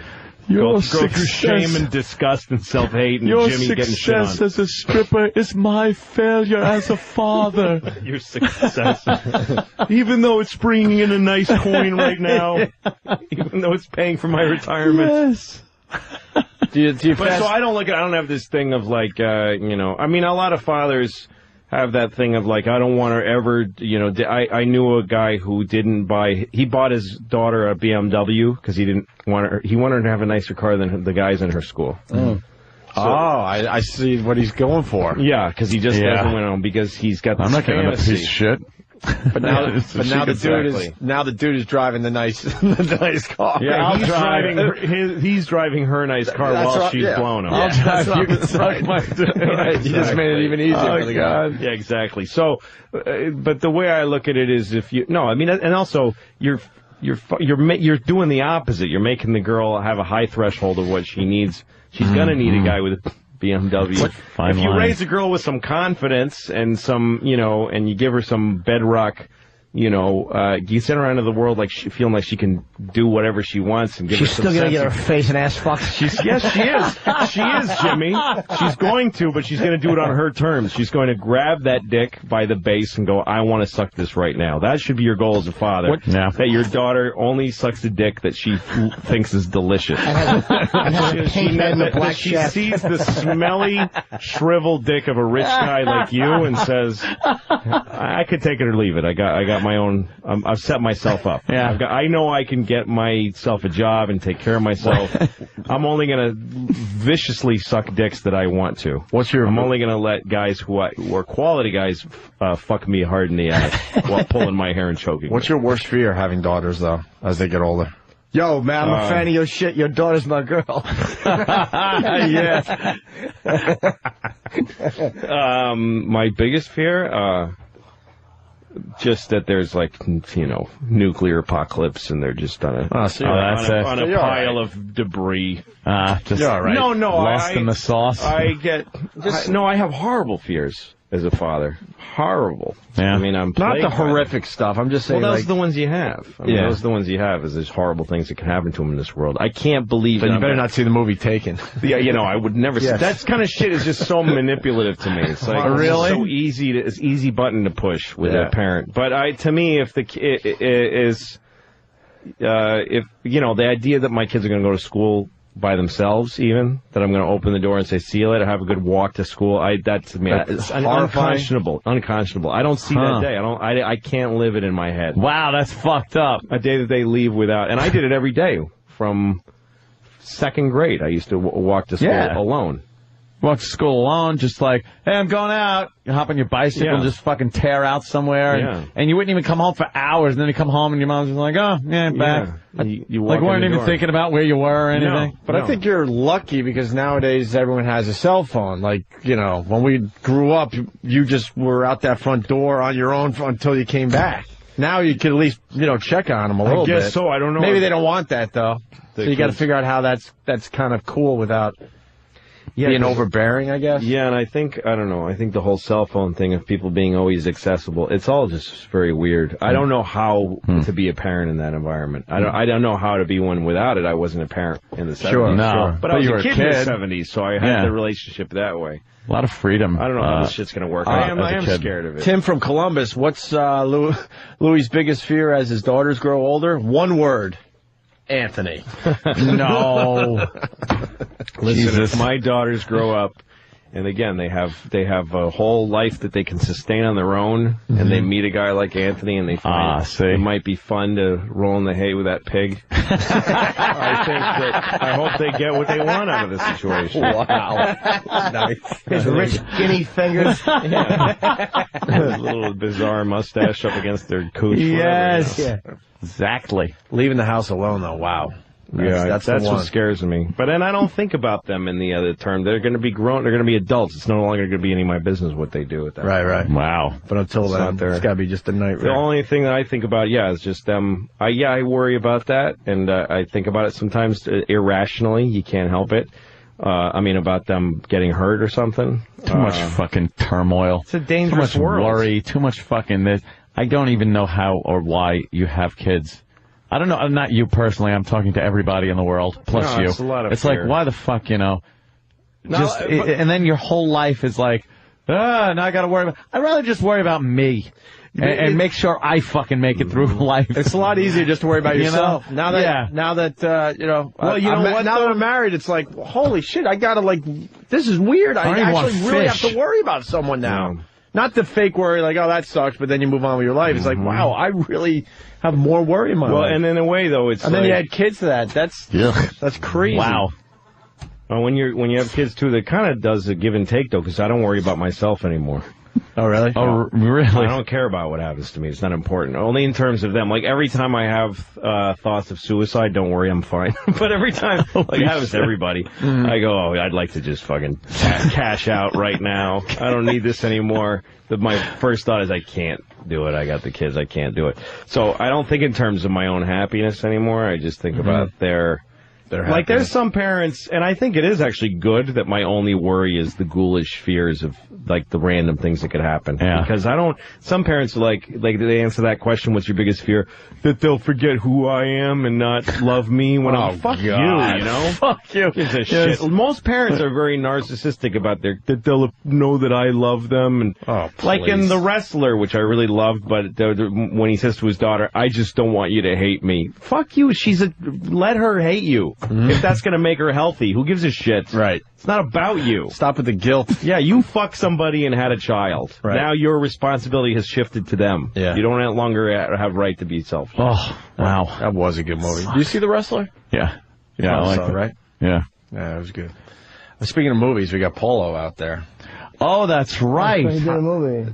He's a Ron Fez guy, though. He is a Ron Fez guy. Are we acknowledging that it's a Ron Fez guy? Yeah, obviously. How'd this come about? It's right. Well, because he has a motion picture. But wouldn't he just go on Ron Fez and promote his motion picture? I believe he is doing that, too. But I went on to Ron Fez. Yeah. And I started talking about Paulo and his film. Yeah. And I had, I guess a review of it. Did you see the film? Some of it. Okay. I've not seen it. All right. I saw some of it. Okay. I heard good. And you did. Yeah, I heard that's All right. really good. Mm-hmm. And so it got to the point where, we had seen it. Sam has seen it, I believe, some of it. Sam, you like the Sam, movie? you saw it? Let's see what Sam thinks of this movie. Louis a filmmaker. He can appreciate a good film. Mm-hmm. Yes. Sam? I was able to see the whole film last night. It was terrifying. It's a horror movie. Oh, terrifying. Terrifying. Oh, gotcha. Terrifying. Terrifying.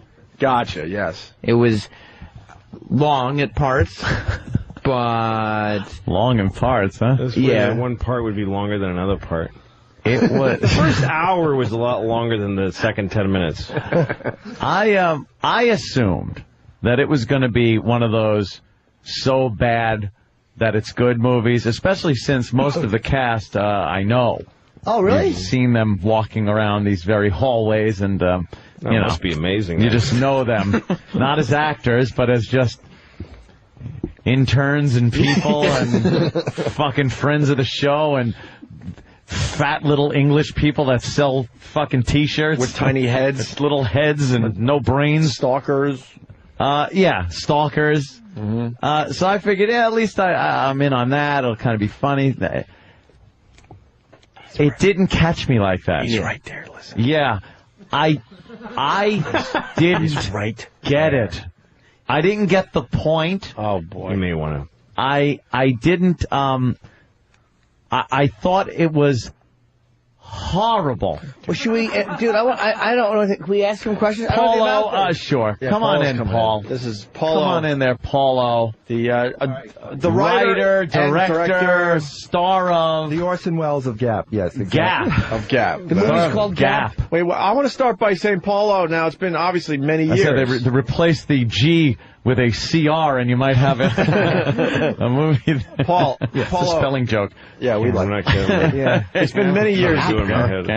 CR. Oh crap! Just to bring everyone up to speed, the last time you were on our show, what was it? Was it the Sandy Kane kissing of the? What happened is over the years we've had encounters with the Sucky Bed event, and then of course the Enema show, and Right, the the Enema. Tuato show, various things over the year. But I've always respected the fourth wall. The imaginary fourth wall between Ron and Fez and Opie and Anthony. I just figured there was one. I don't know if there is one or not. That but in they're, my head- I don't think that's a good use the of twain fourth. shall never meet. Actually, it's I not. think it's a terrible use of fourth well, wall. Yes. it's maybe the mind thing that I'm No, thinking. that doesn't help. Is that like you mean? Fourth wall is where you're watching a thing and you imagine there's three walls to the Right, it is to the show, and that the fourth wall is the audience. It's torn You're down. So absolutely some correct. sort of some sort of a barrier between Ron and Fez of this show would not be any kind of a fourth wall. No. That would be one wall. It would be a fourth estate. Well, unless they were the audience. No. If Ron and Fez were the audience, Right. the fourth wall would be Ron It and could be the Fez. fourth wall. In Yeah. any case, I've been. You with, saw a separate kind of thing. I so thought I should honor something. I don't know what you know I what would it call was. That's what. Well, we wouldn't have you on to do let's have Paulo do movie reviews or things like that because that's your Ron and Fez guy. Right. But since you put out Yeah, and there's a fourth a wall film between the two shows. and there's a fourth wall and there's no door. That's what I So thought. you got to go through the ductwork. Oh, Maybe it's just a God. bay window or something. That's what I'm thinking. So, but in any case, I was doing Ron and Fez since the 90s Yeah, just keep as a trotting ahead with this. It's as fine. a movie reviewer. Yeah. And Yes, so yes. people expect me to know movies in and out, and then they have an expectation that this should be like Citizen Kane, Gap. Well, no. Why would they expect that? You're a movie reviewer. Why would anyone expect a movie reviewer to make anything that is like Citizen Kane. Well, I think they would expect that I would have a full knowledge of movies and a full understanding of what a movie should be. Really. No. Oh. Well, how long did it take you to make the movie? Okay, first of all, this was an experimental movie, and it took 3 days to make. Experimental movie. Louis a filmmaker. 3 days? Yeah. What do you think of a movie that only took 3 days? It would be a tenth of the amount of time it usually takes. Yeah. And how long is the movie? It's an hour and 23 minutes. So it's not like it's a short, like a ratio. 5-minute short that you throw together. We cut it down from 3 hours. So there's 3 hours. Shot an hour a day and then edited out half of it. They edited out Tuesday. Yeah. Hey, is there a director's cut going to ever be available? Well, here's the problem. There's actually, before we start promoting this movie, I have to honor the Ron and Fez, Opie and Anthony community. So because essentially this movie should only be released with no knowledge of what this is. So we put out the director's cut collector's edition Don't worry, now. if you see it, you won't know what it is either. And then we're going to put out the basic edition. Do you want to later. market this to the movie theaters? No, I don't think we can because I have no money, but... You know, this is just something he burns you a copy on his map. we have, and he writes the name of it in Sharpie on the actual disc. All right, first thing I'd like to say is please go to gapthemovie.com because my life is completely fucked up. It's horribly fucked, so we need you to buy this. No, I heard you on Ron and Fez recently. It sounds like you're getting your life together. You got a new girl. Is the new girl thing over already? No, that's actually the one good thing in my life. Because you married, I think I was at one of your weddings. And you married somebody who left you to go to England to be with somebody else, right? A lovely girl, Melly. Yeah, Melly, right, sure. But she was obsessed with this guy who was in prison for years. So why would you marry someone like that? Because I thought we worked through it.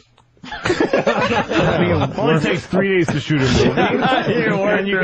Apparently not, there, Paul. Well, he got out How of long prison. did it take for her? Oh, he got out. And then he says, I need you. I'm drinking myself to death. So I bought her a ticket over there. She was going to help him out. Holy shit, you bought her a ticket? You didn't think she'd fuck him or anything, right? Anybody whose name is We kind of Melly. talked that through. We worked it out. I thought we worked it out. What'd she say? Fuck it. She said, no way. I'm going to help him. That has to be the worst name I ever heard, Melly. Melly. It's just, even if you're trying to be nice. Yeah. You go, hey, who's on the phone? It's Smelly. It's Like going to every be time smelly. It's smelly. Even if you're not trying to call her Smelly. So she wasn't going to fuck him. She was definitely fucking you, though. And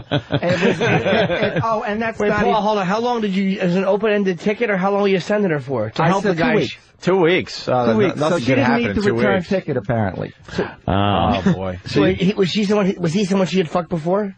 No, they had this thing. Oh, God, it's so freaking complicated. I can't even go into it. It's platonic. you should. You know, Platonic, it was extremely obsessive love, and there was a lot of spooning involved. Hold on. Spooning? Why did she get obsessed with the prison guy to begin with? Did she know him ahead of time? Oh, yeah. He was a filmmaker in England and... filmmaker. A filmmaker. What kind of films? Filmmaker. Snuff films? What? No, he actually worked with kids. Filmmaker. We know why he was working. August Productions. Uncle Paul. Well, that's... And whatever happened to put him in prison, I believe it was completely innocent. In all Gagan honesty, pictures. Oh, no. what did they say he did? Yeah, what did they say? it was an offense of that nature. Of pedo shit? No, but it Child was not, there was no pornography. physical contact at any point. He jerked off in front of them, right? No, he was helping. Shit in but their mouths while they jack themselves Yeah, off. what was the Wait, charge? he spent time in prison. It's similar to fraternizing. He made coming on a cracker and the baby It would ate be it? similar to fraternizing. He was helping. He was helping to film He was helping a person Children. who was abused. who were inappropriately being filmed. He was holding the And he was trying, and he was meeting them at restaurants trying to counsel them. There was no. The boom was a cock. Wait, I swear to God. Wait. I'm not trying He would meet him at to- restaurants. Hold on. What? He would meet them at restaurants to Chuck E. counsel Cheese. because they were being abused at home. Sure. And that's against the rules when you are working with kids, and so that's what he went to jail for. How long did he go to jail for? So he's Like 8 months. Because he was fucking them. He's obviously a kid toucher. Why can't you admit that? Yeah, what's wrong with that? I mean, I'm they trying got to him be on good something. about So the this, kid 'cause goes, my dad's touching me. I don't know how to get through this. And he goes, why don't you meet me at the Olive Garden? Yeah, Right. and Let's talk about it there. Won't that be easier? Yeah. There's In a any table case- you can jack me off under. Let's get back to Captain. What is Movie. no. What's wrong with you that you would allow your wife to go to England to be with this dude? Far I'm more too interesting. nice. I'm too fucking nice. I'm a fucking idiot. What do you want from me? When your wife wanted to go chit-chat with a pedophile she had spooned with, and you bought her a plane ticket. Yeah, I'm an idiot. And you wonder... Yeah, she's in the movie. Anyway, my ex-wife is in the movie. That's one of Dawn's, also, one of Dawn's failure marriages. Oh, great. We had a great relationship, but there was always No, this my sister actually Paulo. did the ceremony. Of Paulo and Melly. Oh, wow. She is... Do you miss Melly? I do. I love her, and I love this something. person I'm with, so I'm very happy with that. Smelly. Would you take Smelly back? Smelly. This is the point. I have moved on, and I do know she's fucked up. So Melly? Melly. So there's no point. I have a much better person now, For now. a widow woman. You're going to mess that up. You know, Yeah. who's perfect. What happened to Perfect for you? Did you kill your wife, or how did that go down? Jesus Christ. Wow. Now, Gail, we know I want to know some answers today. the late Gail O. was She's in the movie yes, as well. she is in the movie. It was a little he has that a was a wife little who died, distressing. too? Yeah. Did you drive her to kill herself? She had a lot of mental problems. What? I'm crazy. She had a lot of mental problems. She was on a lot of medication. Did she kill herself, really? And Rana Fez would have her on the air every so often, and she just would be manic. Yeah. Manic. She would Screaming be and yelling and Some days stuff. she would be okay. Other days she's screaming and yelling, and Paulo's in the background, just taking all kinds of abuse. And doing movie reviews, and then to see her in the movie was a little distressing. And it had nothing to. It was like the Bela Lugosi scene in fucking in Plan 9 from Outer Space. Did she die when during he's the in filming? front of the house and just kind of Right. Did Did she die during the filming? Gail, The 3-day filming? I was with her. She came, and as a matter of fact, we segregated her in another hotel when we were doing the. All film. right, but you're you fast did. forward, and I need answers. So No, this was much later. How did she Much kill later. herself? I've known this guy for 4 minutes. I want to kill myself. I'm going to guess he had something to do with it. But Paulo, how did she kill herself? I don't She know. had an accident where she leaped off a ladder. Leaped. That's not an accident. Not fall. You leap. There's no accident involved if you're leaping.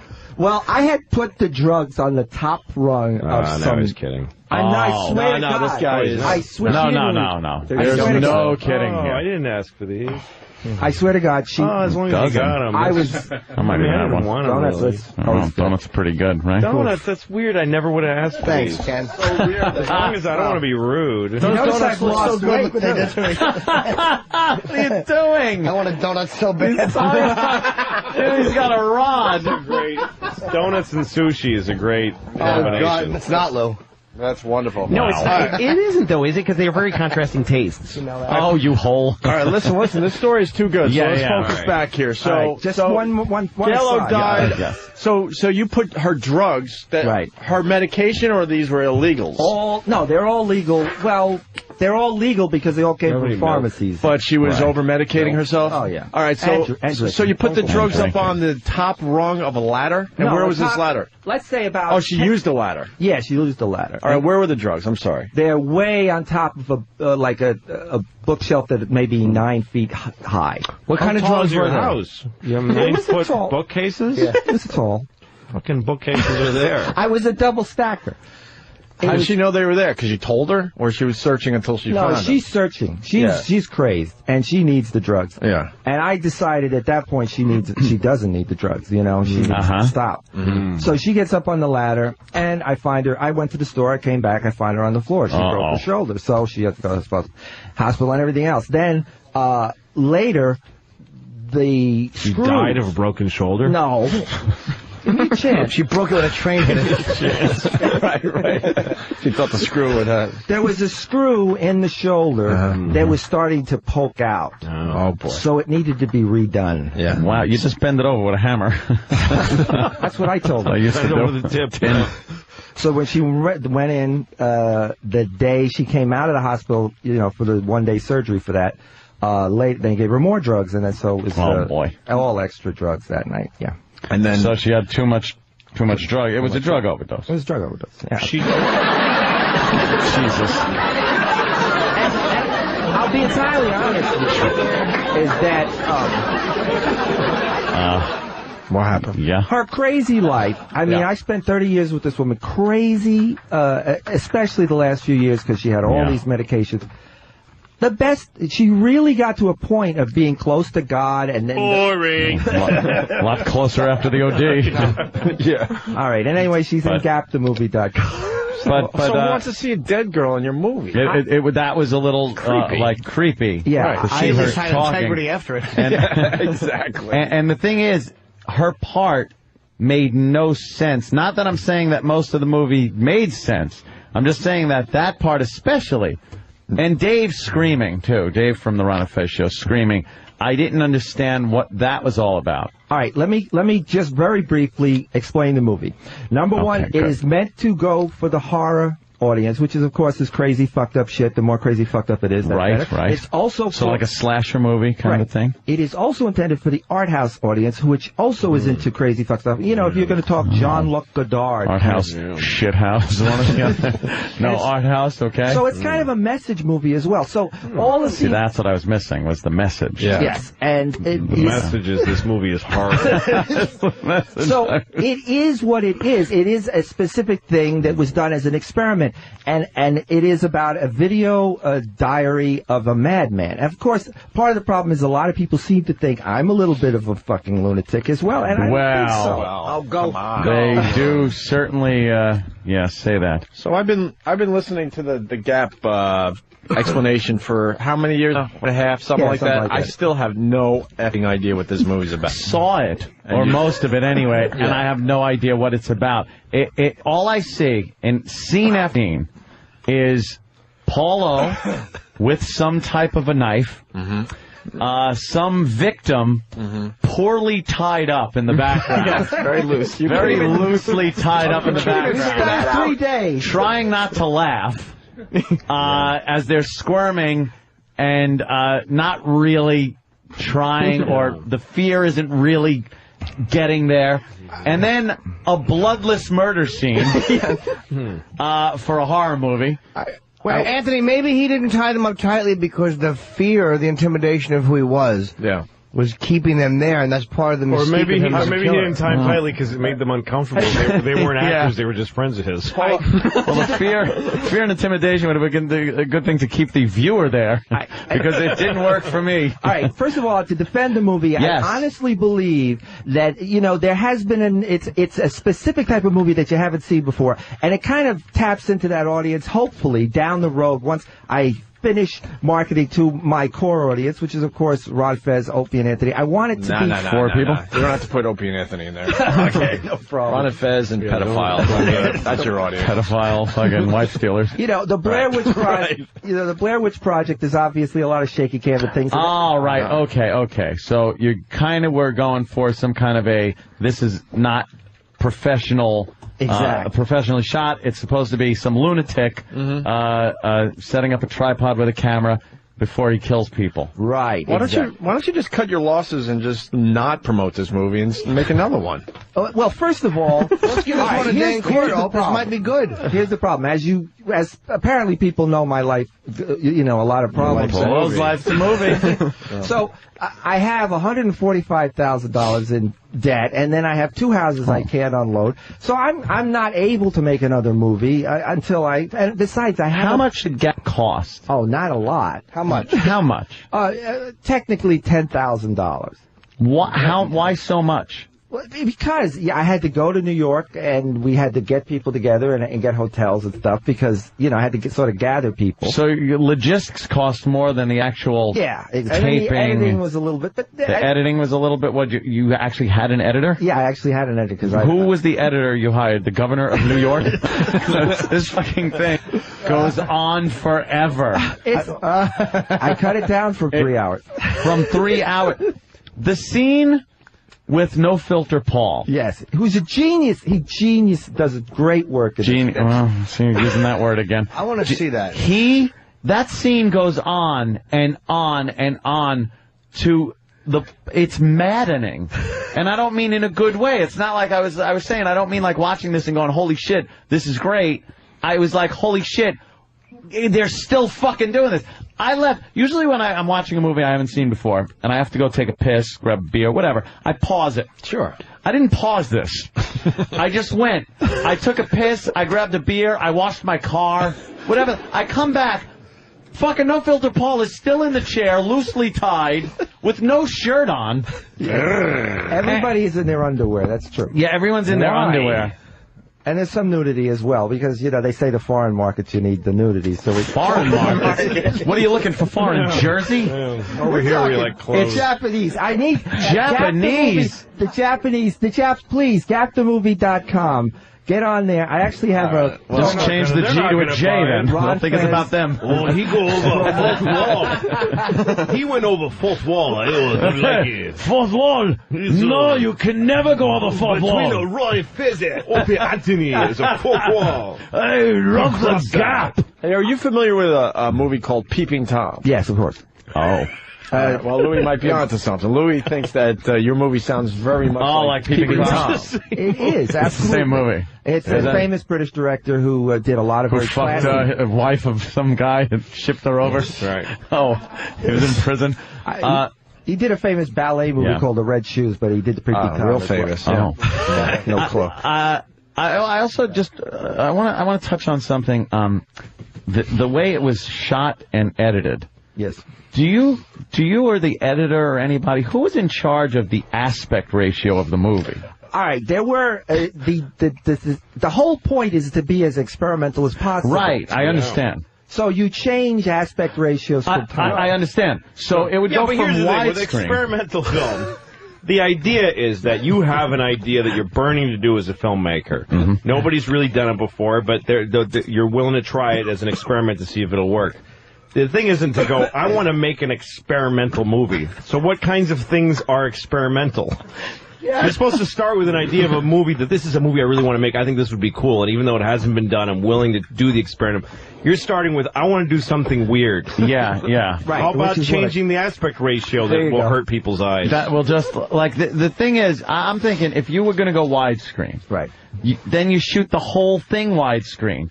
And then in editing, you make it look like the regular old-style TV. What ratio is that? 3:4 or something like that. Going that. That gets into fractions. Right. But what? It gets into fractions. Well, whatever it is. You could have laid the whole thing out so that my television wouldn't snap back and forth. It was stretching and snapping like your TV knows. Your TV, your DVD players these days, it knows when to do certain things to certain aspect ratios. So if you would have just kept it all widescreen and then made it look, it wouldn't have been, it was so distracting every time it switched. My TV went click, click, and then numbers came up on the side, a code, the fucking stretch, it said wide. It went, like my TV was freaking out. My TV hated your movie. The movie is actually supposed to generate hate in every possible way. It's supposed to force people, confront people, push people to the edge in lots of ways. In a different way, I think, was the intent. It forces people to turn off their every TVs. way I could do. Of course, it forces people to rent Peeping Tom, which was the one you stole it from, which is better. I didn't steal.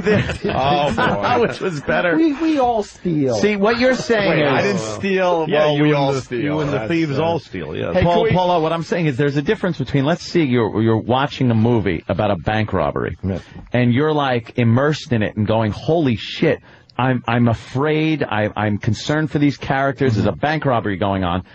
And then actually being involved in a bank robbery. Right. You're going to feel an emotion. Right. Like you said, to bring out hatred. It's supposed to. But it's the wrong thing. In the movie version, it's great if you could bring that out. The physical act of watching it made me hate you. Okay, well, first of all, not the movie. It's essentially an anti-film. It goes against all the film jargon and the film logistics that you're used to. So, you see, in a way, that... The groaning you're hearing is Louis C.K., He knows a filmmaker. A filmmaker. No, we should like what you're saying. Shut it, James. I do. No, we should do, because Louis is here. Jimmy is an insufferable prick. Can we get the first? No, he does. Can we get the first scene of the movie and we can watch it? Please. Because I've never seen Get the first scene up there. Would you mind if we broadcasted the first scene of this movie? You really want to go to the no. Can I say something about, hold on, Louis here, No, we don't. Louis is a brilliant filmmaker. He's a brilliant guy. But Fantastic. You're a genius. There's an idea You're hilarious. here that maybe you pushed that he didn't think of. And it's almost like he's trying to cut off your legs because what if your idea is all of a sudden better? I'm burning the jealousy. Right. But let me just say to Louis C.K. It's killing me. Let me just say to Louis C.K. I went the wrong way with my career. As I say, this is intended for, first of all, this has been developed on air for a year and a half, so everybody's aware of it. Not by anyone's choice, by the way. I understand that. That's understandable. But here, it's really supposed to leap out of, like, the shadows, and you don't know what the fuck this is. It makes you want to leap from a ladder. So, you know, like when you find it and have no knowledge like your ex there. Then you'll be really say, what the fuck is this? Paulo, I can understand. I understand what you're saying about it, but it's not. I understand the aspect ratio is a problem. No, and I did have a camera problem because I had 2 different cameramen, so there was a problem. All right, listen. Well, 2 different cameramen. Holy shit, Desi Arnaz. Now you're a little crazy. Listen, we got to take a break. We got Paulo. He's promoting, I guess, Gap. Are you doing something crazy on Ron and Fez today? I'm always you said something about your last stunt. Yeah, and there was, we sent out a crazy it's your suicide life coach guy sent out a crazy memo to what does the you title guys mean? that I was going to be What does the title mean? The Gap. Right. Oh, it's actually, here's the message. The divisions in society. The generation gap was the core issue. Right. Yeah. But I mean, we're always divided from each other on every level. What does that have to do with some guy in his underwear killing another guy in his underwear? He's torturing people, sacrificing people, so we will love each other more. So we'll learn. It's like a lesson. So you'll love each other more? Yeah, it's like... I think you guys are prejudging it. I mean, it's obviously a social message. After the break, maybe I was too stoned when I watched it. Maybe I don't know. After the break, we'll do the opening scene because you got a filmmaker in studio, and you'll get an honest review. Okay? Thank you. I want to see some of this film. And also, you got to show off your horrendous tattoo sometime today. Sometime today. I'll be able to stay there. Nice. Sexy. Yeah, let's talk about AshleyMadison.com for a second. There's a service out there, Lou, for people that are unhappily married. And instead of going through a divorce, because some people feel like, holy fuck, I can't afford a divorce, so they stay married, and they're doing some of that fucking on the side. Yeah, get divorced. And AshleyMadison.com is there to help those people. Get divorced. Just get divorced, right? Yeah. No, I mean, I'm sorry if you're trying to make some money. Too expensive. Too expensive. So, let's say the marriage is fine, but you're just not getting any sex, but she's taking care of the house, the kids, whatever. You just want to go out and fuck. You know what? I'm with Lou. Just get some boys. What are you doing? No, you get it's 100% discreet. Totally. It's discreet, so she's not going to find out. Be a man. You're going to hook up with some chick. And she's in the same boat. What are you doing? Maybe she's in a marriage, a loveless marriage. You're unhappy. The two of you hook up. Right. Don't be a pussy. Get a divorce. What if everything's fine except for the sex? Fucking let her touch the street. Everything's fine except the sex. She's a perfect little woman at home. Is she? Then you need some sex on the side. Louis makes a good point. Just the fuck out of this thing. Just leave your marriage.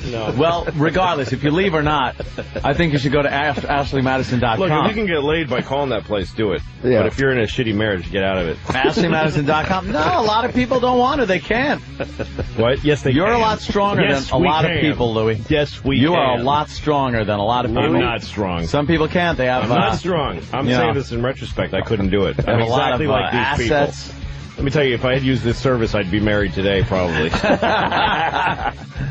You know what? Thank God I didn't hear this commercial before. 100% secure, completely anonymous, and free to join. Go to AshleyMadison.com. It's absolutely free. Join now. What the hell? Find your lovers here at AshleyMadison.com.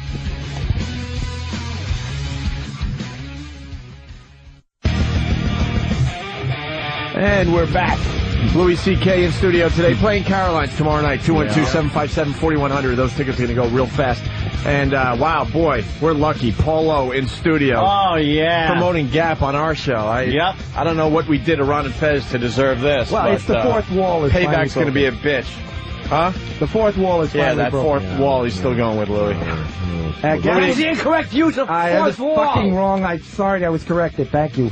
Louis C.K. Louis already explained that just doesn't work. GapTheMovie.com, and I even got a promotional code, Ron Fez. If you go there, he'll send you the film, baby. I need Some people are saying that they send money, you don't send the movie. Oh, that's great. That's great service. You send money, we don't send the movie. In this case, that is actually the proper thing. It's the easiest transaction you'll ever take part in. There's some accusations out there, Paul. You're not sending out the movie. Because that's what people do on those message boards. They bust Why would balls. anybody take the time to make a complaint that's totally unbased? Because there's a lot of hate thing. Obviously, you have been slow on the shipping. Or not even shipping. Paul, is it true that one of the backers of this movie was XM Satellite Radio? What? It's not true because it was a $10,000 movie. If I could have gotten XM involved, we could have spent $20,000. Really? You think? That's on what? Oh, because Sam was just explaining to me that perhaps Sam, what do you know on this? XM was involved. I wasn't sure. Yeah, Sam? So I just threw it out there. Oh, I don't know if XM was involved or not. Oh, okay. I saw allegations. Yeah. Yeah. Hey, frankly, I would love for somebody to become involved. Now, don't you have some kind of a Ponzi scheme going where, because I know people are involved in this, you give them, they sell your DVD. And they almost work up in levels like Amway. Yes. I'm not even kidding. Really? I've heard him. He's doing something like this. It is a Ponzi scheme. It's Bernie made shit. I'm trying to get people in on the ground floor, absolutely, because this is a movement, hopefully, down the road, when people are not aware of what's happening. Because, let's face it, there are people in Japan and stuff that don't really know what's going on. So eventually... They don't know what's going on? I just want to know what... Why do we have to face it? Why do we have to face that? Is that a hard truth? And that people in Japan don't know? Let's face it, folks. Let's really say what's really going on here. That everyone's the elephant in the room. Yeah. Paul, is that no one in Japan knows about this movie. No one in Japan. I have a hard time saying it personally, but let's face it. Yeah. People in Japan don't know about this yet. And eventually, I may have to die first, but the movement will eventually take hold. The whole movement. Paul, just explain to me the business model of people selling your discs and getting money back, and then there's like levels. How does that work? I have various people who love me and want to do things for me, and so I say, well, sure, if you sell some of the movies, I'll give you a little extra. A little extra. Yeah. So they then go out and sell online. Yeah. And then they get a cut of the money. And they get a cut. Right now, I've got to see. My life is fucked up, so I'm looking for all the help I can get. I'm taking a blind eye to anything that's going on behind my back or on the side, but. By all means, I appreciate it. Taking a blind eye to your movie. You take a deaf ear. You take a long time to answer questions. That's true. Yeah, none of that made any sense. I'm evasive. What is that, Anthony? What are you hearing? You sell like the movie, and then I'm hearing like he's got some kind of. Do you know anything about this, Sam? Why are you asking? Because he can't. Well, Sam knows a lot about this. We have to investigate. I fucking hate this guy. You know the guy's right in front of you. There's like some kind of scheme where he'll give you. Right, it's one of those things like if you sell the movie, you get like $2 back. To sell? Yeah. But then if you sell 10, you get like 3 per. Yeah. So if you sell more movies, you make more money. Sure. Yeah. How many copies have been bought? I know. How many copies have been bought? 12. I need. That's a quick answer, Paul. How many sold? Okay. At this point, since we really haven't properly promoted, that's why I'm here today. We sold like 120. That's not bad. Who are those saps? How much a pop? Oof, 120. And right now we How have much them a at pop? $17.99. Okay. $17.99. We're dropping the price $2 today with the Rod Dark Fest. Knight? Look, I'm a sole proprietor here. I have big bills that I have to pay, and I'm just saying I'm willing. We can probably even work out a deal with Photoshop Mike where people in the New York area can get a real deal. Have you made your money back yet? No. Of course not. Let's look at the opening. Do the math. 120 times 18. Louis, this is for you. 1,200. This is for you, Lou. It ain't 10,000. Yeah. No, it ain't. 2160. We're gonna look at the first scene 2160. of Gap. That word is there? It's the first word was there. The second word is. This is the playful font choice. Playful font. There's a lot of music going on. Play school font. Yeah, play school. Yeah, it is. Wait, where's our audio? And then he changes. There is rock music. That's actually Wait, we need the rock music. He writes Gap twice. That's the shaky Friends opening. The Friends opening. Friends opening font. The music stuff. These are all default choices on Final Cut Pro. I'm a monster. Oh, this is the movie? Yeah. Oh, fuck. I'm a monster. And that's me as a young toe-headed child. Monster.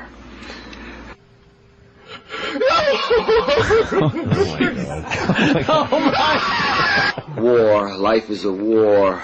We hate each other. It's hopeless. It'll never get any better. I wish I could do something about it, so I am. This is an art film. I want to do something that matters. I'm watching make your a difference, movie. have an impact. Fuck's teach. sake. Okay, Stop. we're in a theater, I agree. Stop. Dave. Did somebody change the channel, or is this still the movie? It's still the movie. That's my late life. That's the dead life. That doesn't make me necessarily a nice person, but it just means you don't have to give back what they did to you. Unfortunately, the life they chose. And it does lead to that. It's time to make a choice. Make a choice about what? Well, she made hers. Hit stop. You couldn't wait for the truck to fucking pass by? I wish there was a way. You couldn't fucking just cut. There's a truck in the fucking. Let's take that again. This is a video. No, that's not an anti-word choice. No. Have you examined it? Yes, I have, and I don't find any true evil in myself. I find a lot of horrible mistakes. I think you need to take a closer look. Is this a toll booth on the Jersey Turnpike you shot this in? No, I made a lot of horrible mistakes, but they were never evil. I think you need to take a closer She's good. Well, if that's what you say, but I don't know. Nothing more. I'm not doing this to say Audrey Hepburn. She was good before she fell off a ladder and had a shoulder infection. I have never wished. And she wears lots of wacky clothes over the years. If it would save your soul, hundreds of would thousands you of sacrifice your life today? Not anymore. Save my soul and my body. Your soul. Would Yes. you die? Yes, Okay. I would. All right. That's all. She should have Okay. filmed her This is the person suicide. I lived with forever and lived through tragedy after tragedy with, in what seemed like forever, but it had to end. Cops in traffic court read into the record better than that. With her crazy hat. A cop reading into the record what he saw you do on the highway when you were speeding reads better than that. As good as it Get ever got. James Earl Jones. She Wait. found the right balance of medication. All right, hold on. You couldn't here. get we got to pause this. All right, okay. Oh, you got to pause her. I want to know why, if this is some kind of a video diary of some fictitious thing, why did you put realism in there? Like, you talk about her, it's really her, she really did do that, she's dead now, and you recite, it's not part of a movie. It's like the fucking director having his little home movie and a little comment at the beginning of a movie. They always say that you write what you know. You didn't write what you know, you put down... It's a whole movie. That was a whole movie. Well, also, she talks like he does. Everybody in the movie is just this rambling, never sentences that literally don't begin. Some people have sentences that don't end. He has sentences that don't begin. You come in the middle. One moment you're not listening to him, the other moment you are, and you go, "How did I get? Where am I? Where am I?" It's a quasi-pseudo documentary. Quasi-pseudo. Yeah, it is. Throwing a few words together makes it all better. Quasi-pseudo documentary. Okay, now I'm looking at you and you're screaming apparently. Yeah, it's obviously something's going on. Oh yeah, now something. Okay, this I'm always trying to clarify my thoughts, make sure I'm right. Are you? Make sure I'm not making mistakes. I mean, there are so many gaps. Gaps. I see. Now look at this in the context. I want to start using music in this presentation. We're not going to music is so dead, movie. so arrogant, distasteful, contemptuous, with no heart. No wonder the record industry is being destroyed. If they even call it the record industry anymore. It's not something like that would make me mad. Commentary. 10 years it went from Shania. Can you stop for a second? So what's happening there is he's going to start putting some score, some music in it. So he tells the audience, I'm going to play some music now during this movie. It'll be like you're watching Jaws and you hear Hey, here comes a shark. Listen to this piece of music. Tell me you think how do these go together well to you, folks? Write me a letter and let me know. Why did you do that? Because exactly, he is commenting on the fact that he's putting in music that he hates. This modern, record industry. Give me a break. So he's commenting on the destruction of society. Record industry. Why do they call it that anymore? They don't. You're the only one calling it that. The music industry. He's a guy who's obsessed with the generation. Is he? Oh, it's a character. I'm sorry. It's a character. It's a character. So exactly. And he's obsessed with the records. Records don't exist anymore. I know. It's crazy. It's just insane, right? It's just, yeah. Wow. Right, keep playing it. All right. Sales 2 million at being a high point. That's because civilization is dying. It's killing music, movies, civilization, civility, things can't go on like this. So I'm just going to play some music that everybody's coming. Can't hear you. Can't hear you. Can't understand what you're saying. That requires repeated viewings. You see, this is the film that does requires repeated throwing into the garbage and never watching even once. And the deeper you get in, it requires repeated attention to the sound mix. Let's hear that again. Make sure we can hear what he's saying. Because otherwise, why say anything if you're not going to turn it up? Oh my God! Paul, perhaps the first time you listen to, you say, "I got to see. I didn't hear. I got to hear." No, you're just saying, "Why the fuck can't I hear what he's saying?" No, but you're saying that it makes people intrigued and they want to come back and hear what they missed. I don't even disagree. I agree with you. I don't disagree at all. Should we go a little more? All right. A little more. Let it run. The camera's really rocking back and forth. On purpose. It's doing it on purpose.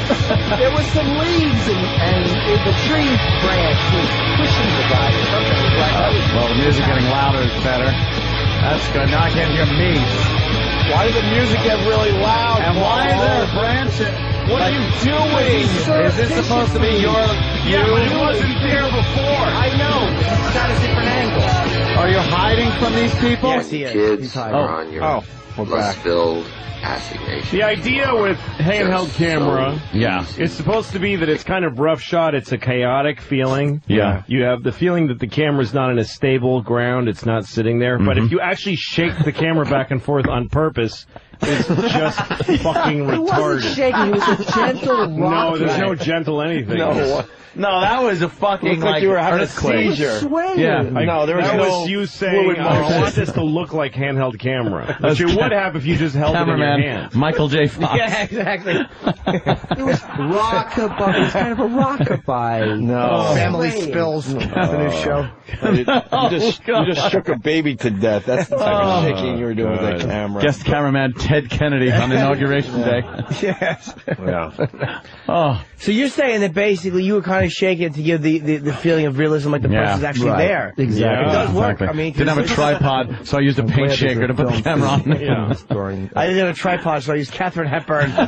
I mounted it in her cunt. Paul, I think so far you're doing well with the review with Louis C.K. So far it's really good. I think after I'm dead, this will become a huge thing. Yeah, you think hopefully tomorrow it takes off. Artists. Because I'm going to murder you and they're going to find out it's because of this piece of shit. All right, let's go back. We're almost done with our review. It's going to be Exhibit A. It's court. All right, let's see what happens. And that's And neither can I. if you're not blind. Now we will be I wish I getting was blind right now. some of the nudity coming right up. Forced abduction of people. Hope it's not you. A couple who appear to meet up, typical couplings in the night. I mean, pointlessness of common sexual behavior of modern society, human species. Why is she laughing in the background? She's not laughing. Why is she screaming? She's scared. She's scared. It's like she's crying. It's crying. You know, there's a naked girl on the couch in the that background. God needs to have the world back in a purer form. And the only way I can do this is how did she not really think you were going to kill her? The need like you're that nuts. I would think you were making a snuff film. Is that supposed to be a blood stain on the back wall there? See, that's the kind of little details in the repeat viewing. Little details. Oh my God. People will pick it up. You're right. I mean, going back and forth on the message. Is that supposed to be a blood stain? Yeah, no, exactly. You're supposed to be thinking, is that a blood stain? You're not supposed to be going, did that idiot really think that I was going to think that's a blood stain? Did they think for a second that I was going to buy that? Fucking red paint. What did you do? Jesus. It looks like it was done with like a thin brush. That's kind of thematic reinforcement in a way. No, it's not. It's subliminal. It's just a mistake on your part to have done such a shoddy job. There's nothing subliminal about it. It couldn't be more obvious. It's in the back. Yeah. Oh my God. You didn't want to be very obvious with it. You just wanted to kind of put it there and let people think about it, and they would get like it. subliminal. Right, yeah, Jim. please. Something not subliminal, but like. Do we at least get to see this girl's tits? Yes. Who is the girl? She's actually very good. I don't care. You can tell she's naked. It's actually very good. It's my brother-in-law's ex-wife. Okay, good. All right, let's go. My soon we got it. Your brother-in-law's and so on, ex-wife. and making it as You mean your sister? experience. Doesn't make any sense. To make it understood that. All right, you're holding some weaponry. Thank you. There's shears and a knife. And there's also some long metal. All right, let me just point some out. There's a girl, a naked girl, over on the bed with a look on her face like, come over anytime, guys. Instead, we're listening to a fat guy in an orange shirt with a horrendous mustache say things that mean nothing. Right, exactly. This is good camera work, though, because... And there's a light behind you, which sun. is the most annoying thing in the world. No, the light is from the camera. It doesn't matter what creates sun. It doesn't matter what the source of the light is. It's behind your stupid fucking head. head. And you're fucking painting on the wall. It is really fucked up. Is that the light from the camera in a reflection? Yeah, take that picture if down. You remember Clockwork Orange, yes. There was a lot of that kind of stuff. Well, this is just film. like right, exactly. How dare you? It's one of the most carefully made, beautiful films ever. But it was made deliberately to look like a porno film. It is. This doesn't. A porno director, you wouldn't get hired as a porno director. I swear if you gave this to a fucking porn company, they'd go, fuck you. I swear to God, they wouldn't hire you to swab the cum off the floor. He said he wanted Clockwork Orange to look like they wouldn't let you porno fluff the ugliest fag on the set. They'd say your instincts are so poor that we don't even want you around here. You're fuck something up. We're talking about the camera work. Oh, there's no fluff. Oh, good God. Right. Louis. Go ahead. All right. So wait, that was intentional, though. It was absolutely. Yeah. We want to see the naked chick, at least. It's going to be a zoom, so. Oh, she's really trying to get out of those ties. She's frightened. She's barely moving. I'm a big guy. She kind of looks hot, though. Yeah, she looks very hot. She reminds me of Angel Tompkins from She doesn't remind me of 70s. anybody because I can't see her because I'm looking at you. And your beer If belly. you remember, Angel Tompkins was a gorgeous actress in the 70s. Right. Good reference. That's why we're more evil than anything else. But soon my rambling will be over and we'll do the zoom. The rambling's good enough because it shows the state of mind. Thank you. Getting up. Promo is Getting up with the shears. Do the sacrifice for the benefit of the viewers. For the benefit of the viewers. Who's? Oh, your turn in the camera. I'm telling them that I'm doing this. Yes. This is, Oh, like, man. She's scared. No, Wow, she's she's hot. acting. Dude, what the fuck is she doing How do you there? get a hot girl in your Oh movie? no, she's acting. It's a disaster. Oh, no. Oh no. She looks frightened, though. Oh, turn up that music again. There's a nipple. What are you I'm cutting? looking at the back. Oh God. Oh, God, I hope this is... Oh, Really? The back of your leg? As I say, I just killed Oh, now it's... How's the naked guy? What the fuck, You know her dude? name? All right, we could talk All right, about hold on, let's this. pause. yeah, 'cause he killed her. Okay. But let's go to Louis, because Louis moaning over there. He's moaning. Wait, Louis had a problem with the murder scene, Paul. Yeah, Let's yeah. The go back to of Louis. his leg, we're hearing you going, ah. And we had a very good opportunity to see a nice set of tits, and you wouldn't even give us that in this crappy And you movie. don't even throw like just a little jar of blood in the shot or something. Yeah, why was that a bloodless? Would you use all the paint on the wall? There was no more red paint, sorry. There was a lot of blood later. We brought in a guy who was actually good in a lot of... Brought in a guy. Later. Benjamin Moore. And we used a lot of the old school effects, where we mix things in the kitchen. You must have cut all that out. It's late. Because I just saw the back of your leg and heard you grunting. Where's the murder? In fact, that wasn't horrifying. It's implied. Was she dead? Implied? At the end of that? Because her tits were still moving up and down like she was still breathing. I thought you said it's a slasher People movie. don't die right away. They even did, when people were guillotined, they even did a study back in the old days about how long the heads would respond. Can we try that now? Sometimes 10 seconds. Who did the study? Who funded it? Guys who were interested in guillotines back. Yeah, you know what? You're right. That's the best murder scene I ever saw. You just talked me into enjoying I'm winning it. him over. You just debated it into a good scene. Holy instead of actually shooting anything that matters. And I think with repeat viewing. Jesus Christ. Enough with the repeat viewing. Especially in this day and age. Repeat viewing. No one has time for repeat. Well, repeat viewing. Come on. Cut him some slack. So, is that no filter Paul now on your couch? No, it's not. Couldn't even take the shit off the coffee table. The shit on the coffee table, it's just somebody had to walk over there and just take that off the coffee table, and you can see 90% more of the first person's face. You didn't have a set dresser there? Our production designer decided that this was good because the obscuring of the face. Oh, yeah, blame your production designer. And why is your couch covered with a blanket or something? You didn't want to get the fake blood on your... There's no fake blood. There wasn't any. No. Why the It's because he's at somebody's house where they were, don't let the naked person on my couch. It's disgusting. For your stupid movie. No, it's not going to make any money, you idiot. You'll see. All right. Should we move on? All right, let's move on a little bit. Why did you paint on my wall? Now, I think we should fast forward to the No Filter Paul scenes, especially because... This is good, though. By the way, this scene right here is exactly the same. The same camera, the same babble, and the same bad murder, only instead of the hot chick, now you have some fucking guy on the couch. Same thing. Yes. There was no difference. This is not a filmmaker. This is a guy with a message that he's trying to impart. Don't do it in the third person like it's not you sitting here with the shitty movie. Paulo, do you kill people for real? We just haven't found the bodies yet. You know, like he was talking about... He can't answer a question. No, then the answer to that question would be no. You were in Caddyshack, weren't you? Yes, I was. Who'd you play at Caddyshack? I was, the main scenes I'm in are in the swimming pool scene, I'm the waiter who gets knocked into the pool, and in the dining room scene, I'm the waiter acting up a storm right behind the main actors. How'd you had to audition for that? I was in Little Mary Sunshine in college down in Boca Raton, and that's not an answer to that question.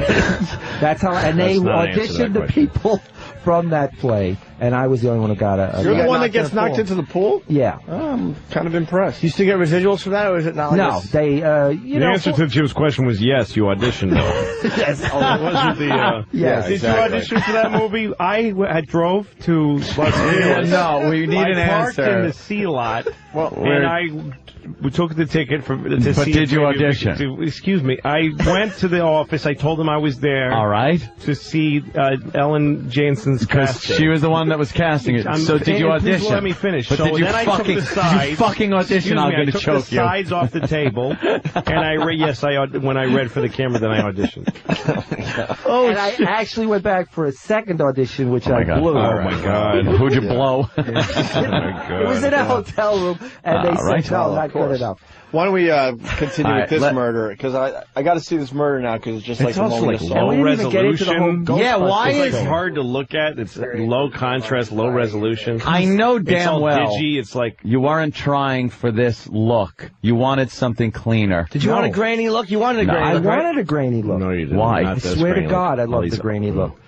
That's not grainy. That's not grainy. Shit video artifacts. It's called noise. That's not knowing what fucking kind of file you're putting in your computer. Go look at Clockwork That's what Orange. happens. I edit video all day, and when it comes out like that, I go, oh, shit. There's a lot of Try again, but you don't do things twice. What were you saying about Clockwork? Use the wrong compression on it or some has a lot shit. of graininess. Because when you do it in Lola, Barry Lyndon has a lot of graininess because they're doing it with candlelight. Oh, you should fucking shoot yourself in the face for comparing those two things. Oh, my God. He's You know what he did to make... Barry Lyndon is a movie that's shot entirely with natural light. Right. There's no electricity used in the movie. Right. Stop saying right like it had anything to do with it. And the way he did that was Stanley Kubrick found lenses that were built back, like the first lenses ever made back when they only had that kind of, like he went and did all this research and historical archeology and dug He up didn't the have equipment. to, though. All he had to do was turn on a do fucking what Paul flip did. cam and fucking Yes. and edit it on iMovie. With some unlicensed music that you're going to get sued for using. And refusing to, and somebody probably said, hey, don't you want to move that light that's glaring in the light? No, it's okay because I have a heart on it. I want to keep doing this right now.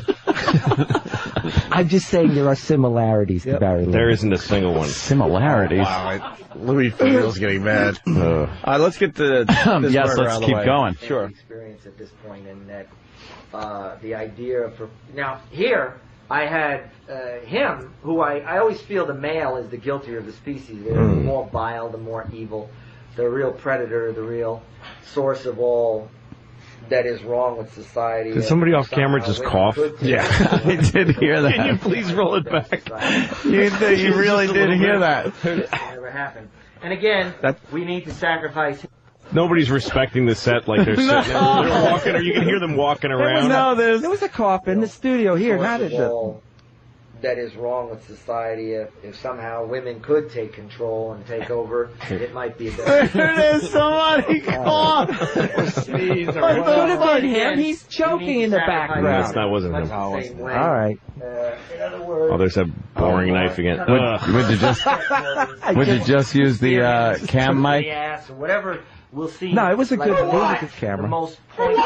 Oh, he's acting.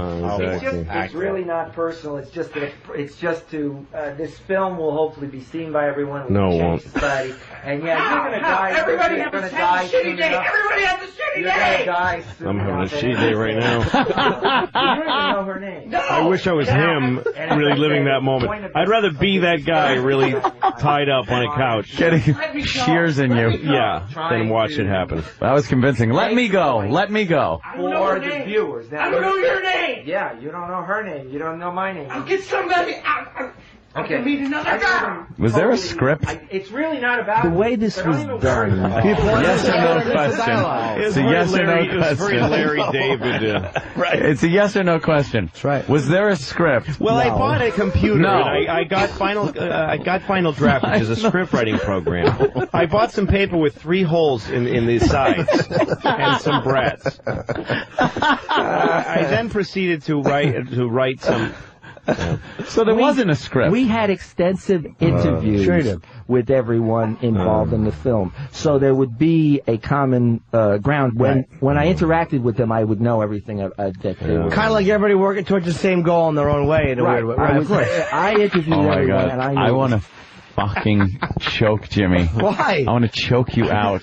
I actually understand I where want he's to going Vince with this. McMahon your head. I'm not saying that there aren't certain things that could probably be fixed in post, but I do think that it's a lot better. Everybody's just kind of razzing you. Yeah, I think busting balls is what I'm used That's to on part the of it. message That's board. what makes us funny, sure. I know what's going on here, by the way. You're going to turn into a real serial killer, and then this movie's going to be like, holy fuck, you know that serial killer? He made That this probably weird would be the artsy best film. way to sell it. Right. You got to It'd kill. be all over the You're news. going to have to kill people, Well, Paula. let's just say we're at the beginning of our marketing strategy.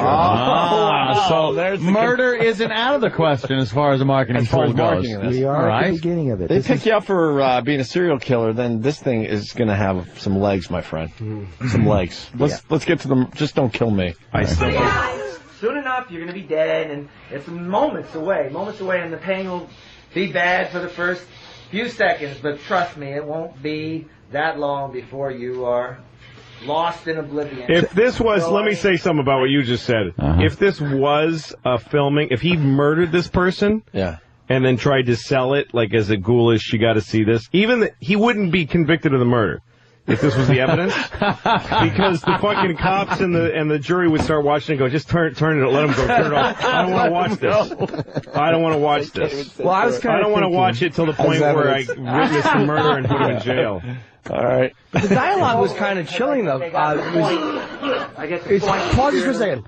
Because I want to comment on his dialogue, where you're walking this guy through the fact that you're going to kill him, and he's pretty much helpless, and he has to hear what's going to happen to him. What is in your pocket? I believe that's my wallet. It's kind of a big wallet. If I pull it out. So why did you have your wallet while you were filming? Can you leave that on your dresser or something? Yeah, that's cool. Chappie. Oh my God! Let's get to the murder. I mean, maybe we can stop this. Would you stop short there, Jim? I was going to say carry copies of the DVD in there, but. Let's look at the back of his leg again. There's a lot more blood later in the movie. And, you know, most of these murder movies don't have a lot of blood. And you actually do get a lot of implied violence and a lot of things that are pretty terrifying. Where are you stabbing him? You're showing his chest and head. Yeah, where are you stabbing him? Working the lower torso. I don't see. No, well, look, there's nothing there. It's below the camera, out of view of camera. Where you stab him in the ass? Where'd you stab him? Ass and balls. Ass and balls. There's no he looks like he's being stabbed in the balls right now. Look at the look on his face. Look how bored that guy is. You just lay there. You could roll onto the floor. You could, let me out. You didn't have much of a budget, so why wouldn't you use all your blood early in the movie to really get people hooked? Yeah. Why waste all the blood later on when no one is still there watching? Louis' groans are the best, review you could ever have. It's just, all right, let's see how this guy dies. Were you trying to purposely avoid the violence on camera because it's it's got like a Hitchcock vibe exactly, almost. And that's believe me, you'd be surprised if we listed the amount of films where the violence happens off the camera and is implied. Like what? Name one movie. Yeah, but you're not implying violence in this scene. You're showing that it's definitely not happening. Because you're showing the vital organs of the person. And so you are proving that that's definitely... You're making it very clear that the person is yelling for no reason. We're not seeing his penis. Well, we don't see if you cut off somebody's dick and ate it, they wouldn't die for 3 days. Right. Thank you, Louis. I had a long metal thing that could have gone up his ass. Oh, wow. Sure. All right, it's implied up the ass. Sure. You could have made a better movie if you cared at all. There was $5,000. It's not even a lack of skill. It's just not giving a shit. 3 days. Remember, that all was experimental, and of course... Experimental, 3 days, right. That's not how you get reviews. Well, we got to give him a break. It only took, a month instead of 2 months to film the movie. You look at what was the Desperado that Robert Rodriguez did. That was the big way that they pushed that. Rodriguez. No moment. Are you comparing yourself to Robert? Very shoddy. You look at Evil Dead 1, very shoddy looking. But this is supposed to look shoddy looking. And this is what's not being acknowledged. The original Evil Dead did kind of have a very low-grade quality to it, but the horror was there. Right, exactly. All right, let's get to the murder. What's happening here? Oh, that's it. That's it for the murder? Yeah, that's it. We have a lot of murders in this film, so we need to... Because now we're down some little lane with trees on each side with some chick in and out of focus from the back. She's, now she's tied up. Look at the ropes, you're right. They're loose. Oh, the bad loose ropes. She's already tied the ropes right. Don't move, honey, because it'll be so clear how loosely you're tied up. Yeah, that's what else is happening here. She's clearly drugged. That's like how they used to tie up the people on Gilligan's Island. Like when some bad guy would get on the island and tie him up. There's just no realism to that. And they have lots of money on Gilligan's Island. Yep. Oh, yes. Like the great Sherwood Schwartz. Yeah, he really... if you looked at some of his works, his budgets The Brady were so Bunch, high. Gilligan's Island. How'd you get the hot girl in your film, though? That's actually No Filter Paul's daughter. Is that... Oh, fuck, yeah. She is hot as shit. That's his daughter? Yeah. He's got hot daughters. I want to date No Filter Paul's daughter. If you look at the side of her face, you can also see the duct tape clearly coming up and off the face. Yeah, I would have that duct tape off my cock in there in a second. Plow No Filter Paul's daughter's mouth. I have to get back to the fact that, all things aside, this was an experiment. Sure, I tried to do something. It is what it is. And my life is fucked up, so I need people to buy this movie so we can start the movement and I can move on to the second phase. The movement. So get the movie. What's the second phase? Well, the second phase would be to go out and start promoting harmony and love through fear and death. Yep. That is actually... He's going to start killing people. I don't know. No, but he's making a social statement, though. Play this tape back someday. Paulo's going to start killing people. 5,000. Wait, how much did you spend on this? 5,000. That's 10,000. What did you do with the money? I know, where did the money go? A penny of it on the screen. Where the fuck did the money go? You must have ate well in those 3 days. Where's this film? The St. Regis? Where the fuck are you staying? This was up near Woodstock. $1,000 for Woodstock? what? Woodstock. How much is a hotel up in fucking Woodstock? It's like $10. What? Well, we had Somebody you got. Where'd you get the money? Where'd you get the $5,000? There was a couple of people, and then I had to wind up buying out one guy because there was conflicts. Oh gosh. Sure. So you went to somebody. He went to somebody. Said, "Hey, if you give me $5,000, I'll make a movie." And they said, "You know what? You're a pain in the ass, but I want to give you this." All right. So they gave you the money. Listen, I know what happened. Let me tell you. And you took the money. I don't know what your vice is, but you blew all of it. And then you made this piece of shit with nothing. We know that the worst piece of crap movie out there cost $200,000, $500,000. You could have made a lovely movie for $5,000. That's plenty of money. No, who makes a movie for $5,000? Exactly. You can make a much better movie. Well, you didn't. I know. You spent the money on whatever it is you do. I don't know what it is. I need $145,000 right now to pay off my credit card. Sure. Well, yeah. So I'm glad that's where the $5,000 then went. There's 2 houses I can't unload. Right. I've got a horrible life. I've got one good woman. I'm sorry, but I still hate the movie. So, Paul, who's the girl in the scene? What's her thing? She was, again, an example of a young member of society who doesn't care, and so it needs to be sacrificed for the greater good. Yeah. Sure. Greater good. Okay. Of what? I don't know. All right, let's push play. It won't matter. So in a minute, I'll slice your wrist. We'll empty your blood into a bucket in a matter of... Now, I'm putting that shirt on eBay because you can tell that that's from the... But it's the ramblings of a madman. You're putting the shirt... You were serious right there. Yeah, I was. But I haven't done it yet. I don't know. Couldn't even commit with the duct tape. You're right. When you believe in that stuff, she's on drugs. I really don't even know. She's obviously drugged. He just feels that the duct tape was necessary to reinforce in her mind that it was coming soon. And then at one point, when it could be a million years, which is nothing. I mean, look at her. She's like breathing through her mouth with duct tape over it. She's like, hurry up and... Yeah, it's like, oh my God, is this scene over yet? How long am I supposed to heave my breasts like this? Right now, you're going to cease to exist. And there is no consciousness. I wish I had no consciousness. So I do. They cut in for a second. Go back to that. Yeah, I know. Isn't that amazing? There was another shot. There was a different shot. You actually decided to do a cut-in. I agree. That is. There was a little insert cut in there. You actually called me on a good point that there really should not be any visible editing in this movie. What did you do that for? Did you do that to put together 2 shitty takes of you talking? Yes. You had to. Or did you want really to be really clear to everyone that duct tape is not doing anything to restrain her mouth? My editor loved the shot, so he stuck it in. Love the shot, my but if it's one guy that's working the camera, what did you're a psychopath that fucking uses Final Cut Pro? Yeah. So you had other shots. You went in, you got other shots. Right, but the point was that was an abnormality in the film. It shouldn't have happened, but it did, and it's a nice shot. Look at the tape. The tape is up on both sides. Oh my God. The tape is... If she licks her lips, the tape falls off. Yes. You can see she's practically sleeping now. Because she's bored of this shitty movie that she's in. She's drugged. You're putting her to sleep with it. Literally, a person who's about to get murdered is falling asleep because the murderer is so boring. It'll be like when you see those beheading videos, and the guy with the hood is reading the Arabic, and the guy, the fucking tied-up guy turns back and goes, "Could you fucking just cut my head off?" All right. This is boring. Towards one of the final scenes is when I'm carrying a drugged person physically into the scene and then undressing them. Yeah. All right, push play. Consciousness. So I'm going to cut you now. And you're going to be scared. It's going to be painful. It's going to hurt. Okay, so don't move. Don't move, because I don't want to cut myself.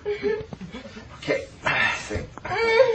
Oh, you're missing the fake blood. I'm sorry. Is this still moving? Right, we will be cutting to a dripping scene, actually. Wait, can you go back? Wait, was that he was supposed to be stabbing her just I think he's cutting with the wrong side of the knife. Dude, you're cutting with the... Go back. Were you cutting with the back end of the knife? Actually He's supposed to, he's supposed to cut her wrist. All right. Watch prop this. knife. Which has, where it's cut out. Watch this. Don't move, because I don't want to cut myself. Yeah, careful.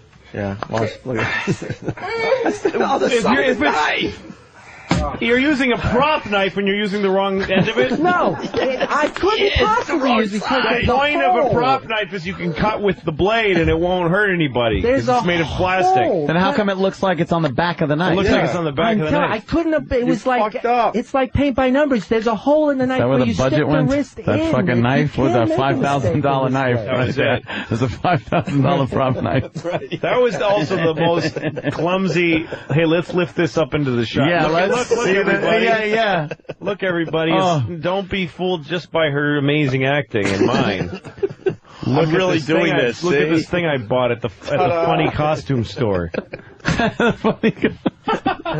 Look at my niece's Halloween costume that we're using in this movie. This is It's nice rope too. It's nice thick rope. I thought it. Yeah, why don't you make it tight so it's more believable? All right, let's go. This is worse than like an Ed Wood movie. It is not worse than an Ed Wood. Oh no, it is. It is much These are worse. real locations. So much worse. Yeah. It is much worse. Ed Wood movies had like Bullshit. no, they Like had what? sets where the walls were shaking. Yeah, that's crazy, Yeah, and right? you have where people it's here. coughing in the background. And the fucking- Somebody may cough in the middle of a murder, Could serial happen. killing. Cut, print, perfect. It was 3 days. Yeah, it's a bucket. The blood. Take a fourth. He's out. You're gonna feel less and less. So, Defending it like we only had 3 days. Take another day. Experiments in terror. Scary. You must be feeling pretty bad about. I'm feeling pretty bad right now. This is like your last minute on Earth. I wish it was my last minute on Earth. Which was the last minute of the movie. And you're gone. I mean, in the context of eternity. How did fucking No Filter Paul conjure up that chick? The fuck is that? Probably a stepdaughter. Yeah, maybe. Yeah. I think you're right. Okay. Now, truthfully, Oh boy, truthfully, yes.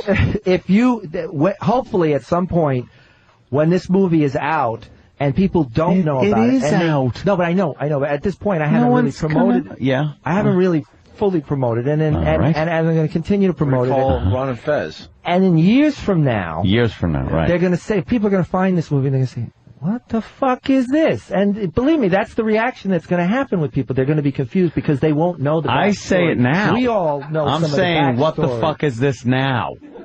But it's because you know the backstory. But those that don't know the backstory will be more... No, they'll just say some guy grabbed a camera and some friends and made a shitty movie. I think. You see, you think, but you're looking at I don't it know. from You're your right. You know perspective. something? You're absolutely right. Fucking Mall Cop was the #1 movie for 2 weeks in a row. He Who looks am like I him to in this say? movie. He looks like Mall Cop. And you notice I lost a lot of weight. You look too. good. I What? lost 60 pounds in 6 months, mostly Wow. from stress from the divorce. That's good. for you. It's a healthy way to lose weight. On the Magic Johnson diet. Can only hope. Yeah. Oh. Alrighty. Here we go. Just savor this moment. Just be calm. Mm-hmm. Enjoy it. Just breathe in, breathe out, let air fill your lungs. That's what breathing is. Times. Now, truthfully, blood empties out. Oh, let's just go ahead and cue that right there. As good as any place.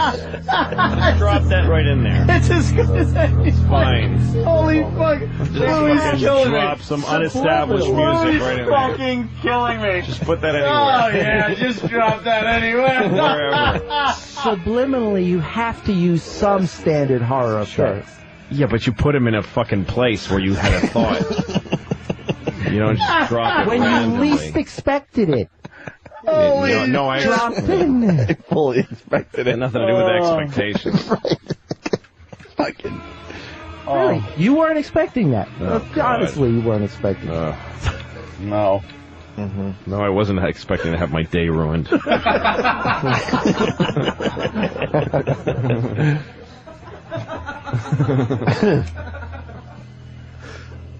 All right, and you know. Wait a minute, is this still going on?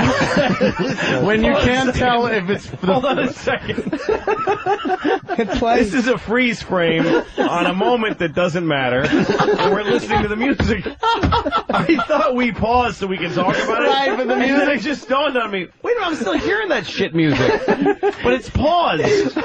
You freeze. I was frame. watching Making her people fucking die. check their. People are gonna have 2 remotes in each hand. Okay, my TV's fucked up. My video. Wait a minute. Did I press pause by mistake? How am I hearing the music when I press pause? If you experience the movie in the proper setting, I mean, here we are commenting on the movie. Yeah. Actually, we're not allowed to experience.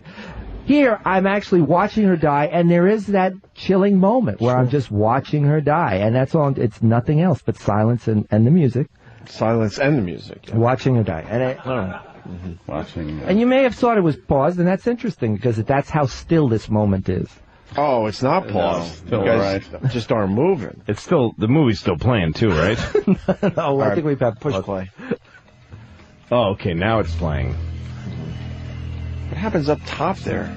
Something It's keep it fucking window dressing that it. Oh, he moved.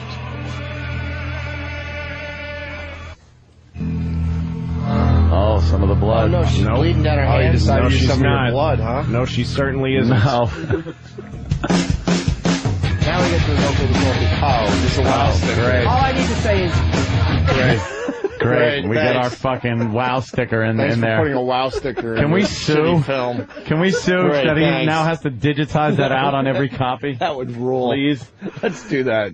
GabTheMovie.com. You can use the promo code Ron Fez. I need you to buy this movie. Trust me, it will. And I would be happy to autograph them down the road. Oh.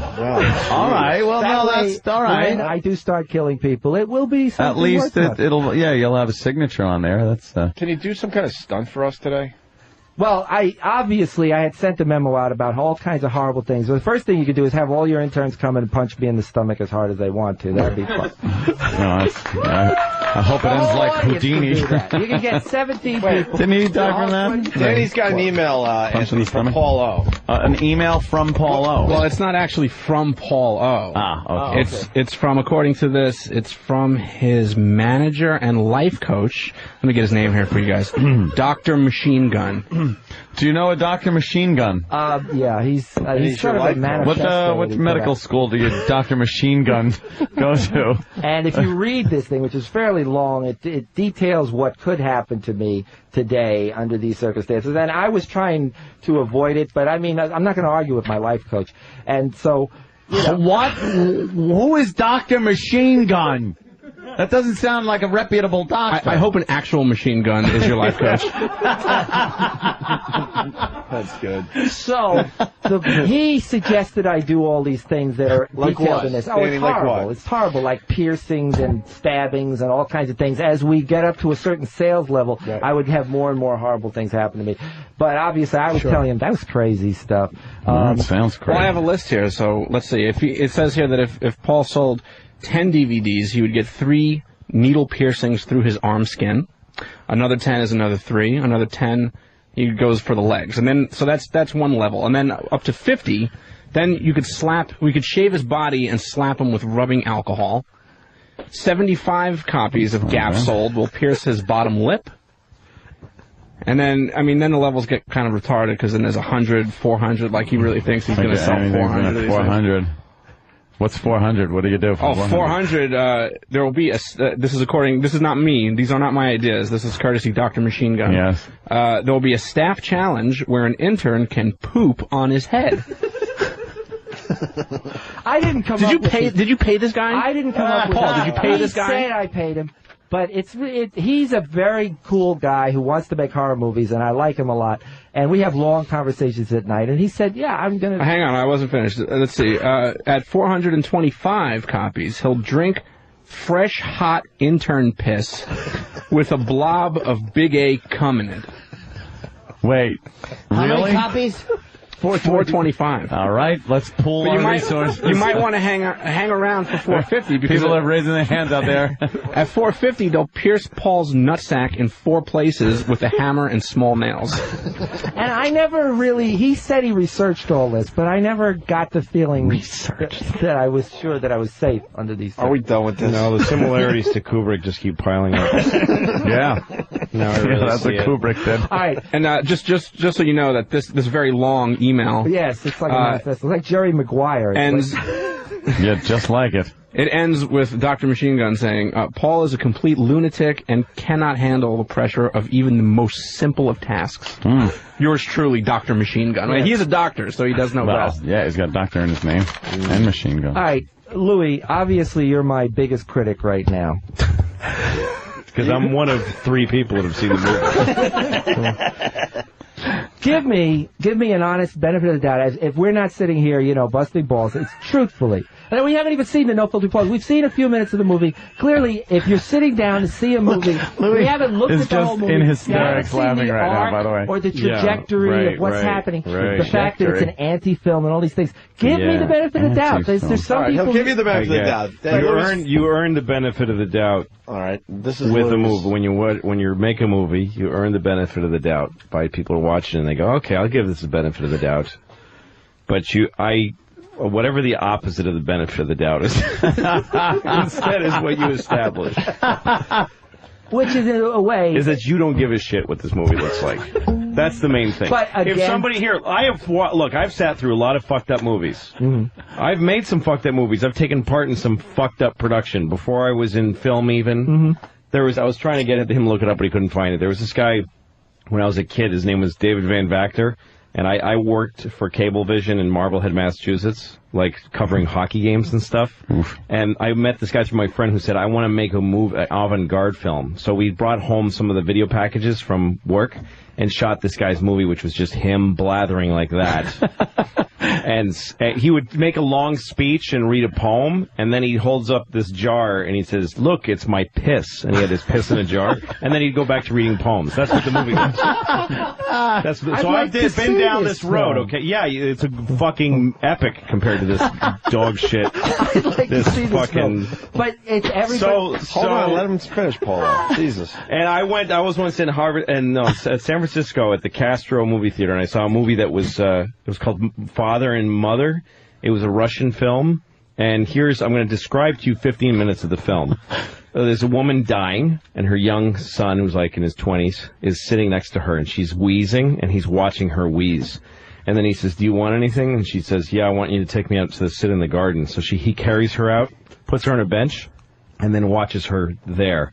That's 40 minutes of the movie. Holy I'm not kidding. shit. Nothing happens. I sat through the whole thing because I gave it the benefit of the doubt. I'm like, this is at least interesting. I've never seen anything like this.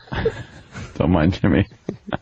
He'll snap up and say something every so often. There you go.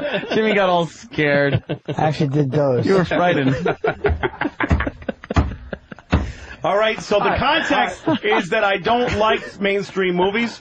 I am the fucking target audience for this kind of film. This is shit. I am the closest you're ever going to get to someone who would give a shit. It's literally... And the reason is because crazy David Van Vactor with his piss poems and the fucking retarded Russian who I am one of 8 people who saw that movie. They really cared about how they made it. It didn't mean that they shot it professionally or slickly. It means that they gave a shit. They didn't just fuck up and not try again. They put some thought. They fucking mixed it so you could hear what the guy was saying.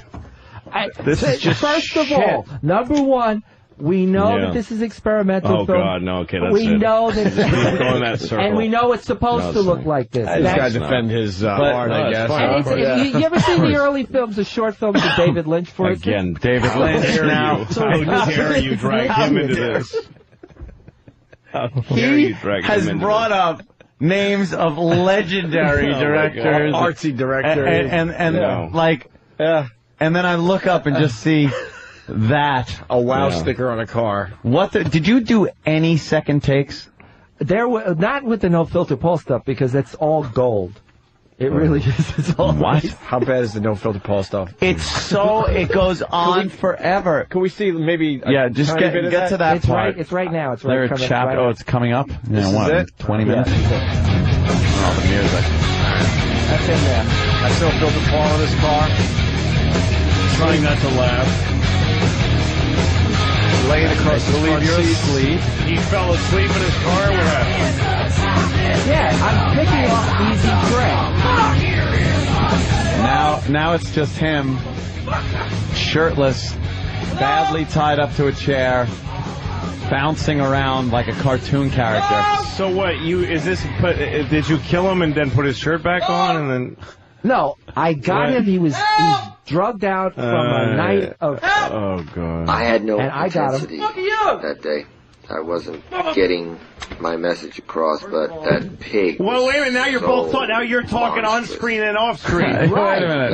Now you're fucking narrating and talking at the same time. As a not on purpose. No, it's because you just fucked that. You as a psycho, I did edit and I did look at this and prepare it. And he rips off like Clerks. I was about to say, why are you ripping off Kevin Smith with the dramatic title cards with the wording like on them? words on there, and then going to different well, scenes he ripped like off Kevin people Smith. way before that. I mean, like well, Kevin Smith. We're not arguing Kevin Smith's filmatic integrity. We're talking about your piece of garbage. I'm saying that these are things that are not used that often, and they need to be brought back from time to time. Right? Yeah. Throw it in there. Sure, why not? Yeah. Uh-huh. And what am I saying? Interesting things, musical terms which comment on the action. Not what? What comment? There's no comment being made. Agitated, with excitement, agitated. Oh, you mean the word comment? The words you actually wrote upon the screen? Yes. No. The message. Well, let her rip. Across anyhow. Any credence to any of you worthless scum, but I will appreciate you enough to avoid the moral bankruptcy of obscenity. I'm telling you, cocksucker! I'll be bleeping out anything that he has Oh my to say, God. because that's not exactly part of my message. This, by the way, goes on for how long? How long it's is probably this a 15-minute scene. Yes, 15 minutes. 15 minutes of just what you're seeing right here. Oh my God. It's Paul trying to get out of the shitty tie job. He jiggles and curses for 14 and a half minutes. Yeah, just jiggling and saying, fuck you, let me out of here, you fucking cocksucker, fuck you, fuck you. And then Paulo is just rambling through the whole thing. I think we're pretty well engaged in this scene, back and forth. No, it's terrible. Some sort of a statement. Look how bored he gets between strugglings. Yeah. He kind of looks around like, are we done now? Hello, I'm tired of you, cunt! Okay, so then he does that. He looks at people off camera. Yeah, he looks at the cameraman. Hey, there's another special shot, a little insert there. Problem, Dick? Looking at I went to the Paul's camera, legs. adjusted the Fuck camera. you! Fuck you! Because I'm not. And we're still on that shot. We're still sitting on this insert shot of his legs. Why are we looking at Because this? this is clearly something that would not be in a normal film. You won't see a shot completely ill-framed like that. Am I correct or not? What the fuck is happening here, Louis C.K.? That's what's happening in this movie. What the fuck is happening? Do you understand? You didn't try. You didn't try. You didn't try. That's exactly it. There wasn't any effort to... No, you didn't try. I You swear. got sleepy. I swear. You felt sleepy. Look, it happens all the time. You're making a movie and you go, oh, fuck, could I just get out of here? And then you go, wait a minute. I got to at least try to, even if I'm trying to do something shoddy, I got to try to do the best version of it. I need everybody out there. I took somebody's $5,000 and spent it on a fucking, some weird clothes that I bought. Promo code. Holy shit. I think we're finally even with Ron and Fez. For the Earl thing. Holy shit. It is exactly what Louis said. It's not like, yeah, you're looking going, holy shit, what is this? No, you would do that if the movie was done well and someone gave a shit about it. And then you would look and say, wow, what is this? This is kind of weird. And this is like you just didn't put effort into it. You said you wanted to make a movie. That's the problem. There was more effort in you saying, I want to make a movie than making the movie. This is an anti-film. It is meant Just to... keep saying the same What is an anti-film, Well, what I need you to understand is that it means it doesn't use the editing process. I mean, that's not the case. yes, but No, here, you you see, when care.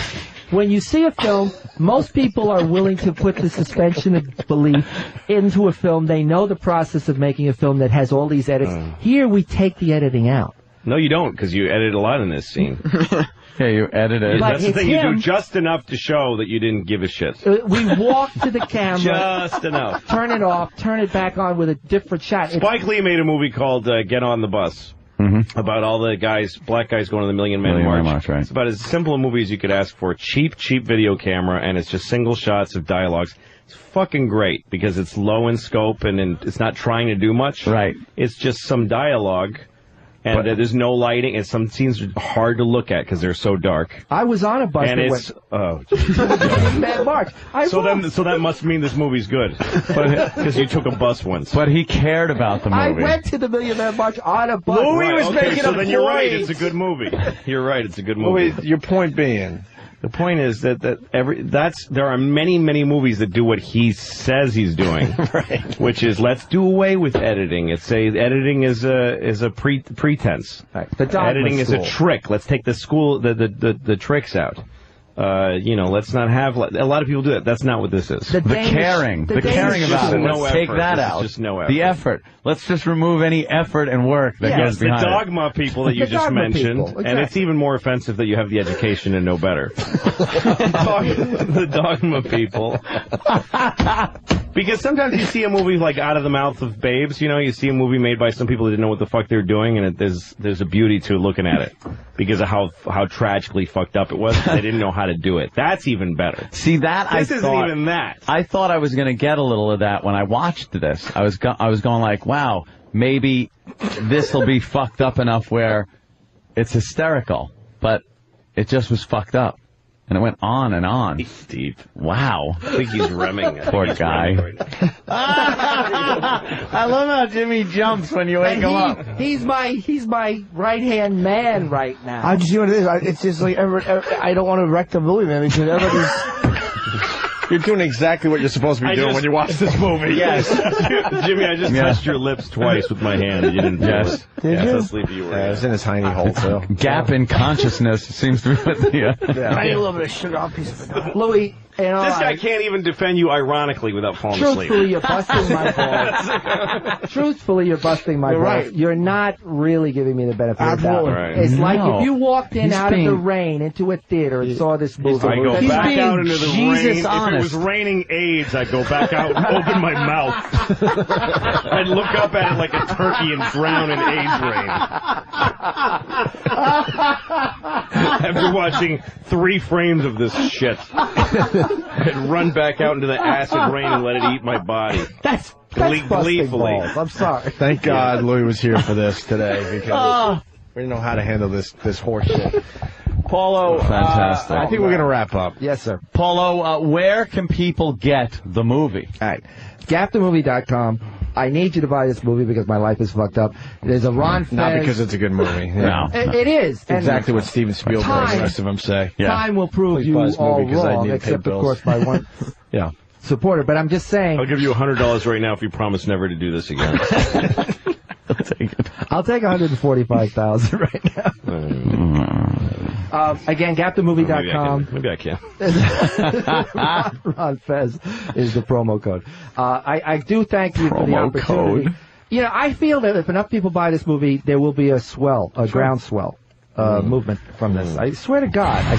God. I mean, we're A lot of times, busting balls. grassroots effort is what you need. When Exactly. You gotta get This is how a lot of the groundswell. movements started. They started small, like Hitler back in the 30s. Right. You got to take the bad with the good. Right. Again, bad analogy. Hitler was, love or hate him, that man could work a beer hall. He knew what he was doing. Yes. I haven't. He could even designed his own clothes. I mean, the guy was he had a knack. I haven't He gotten... did have a passion for what he did. He knew what he wasn't good at. I haven't gotten to the beer hall stage of the marketing. No, but you had it. You're still World War I Hitler. All right. With the funny hat. So you're gonna painting. you're gonna stick around and you're doing Ron and Fez today, noon to Yes, 3. sir. So hopefully, I can't wait hopefully to you hear go back to some of doing that. stunts for Ron and Fez. Thank you, sir. And let's go around the room and get the fuck out of here. By the way, Oh no, he farted again. Or is that just the stench coming off of the movie? Smell-o-vision. They finally perfected it. first let me throw DirecTV in. We got a few plugs. The horseshit review for Gap was brought to you by DirecTV. Call 888-961-DirecTV. DirecTV. Call 888-961-DirecTV. Paulo, I don't know what to tell you, but it was good radio, I can tell you that much. Well, I appreciate it, and believe me, the movement. This will be the There's going to be no day more. one. This is day one. Absolutely. Yeah. It's a great movie. I think your glacier is going to move faster than your movement. For the movie. It starts small and then mushrooms and snowballs. Sure. Okay. Right. What do we got, Jimmy? Well, Louis got Caroline's tomorrow night. He's doing a benefit for a school, but it's just Louis doing his act. I'm also in March 14th at the Orpheum. Yeah. And I have Boston. I'm doing a show with Artie Lang in February 21st at Tower Theater in Philadelphia. Tickets go on sale this Friday morning at I guess livenation.com or whatever. Ticketmaster. Cool. Because we're leaving, we got to do a Pro Flowers read. Oh! We like Pro Flowers. It's going to just sound a little weird just shoving it in here, but Hey, it's not even a read. We're just bringing it up. yeah, we were flowing with the Gap thing, And the we just polo decided, thing. you know something, Valentine's Day is coming up. Yeah, sure And, is that. You want to get your sweetie something? Sure.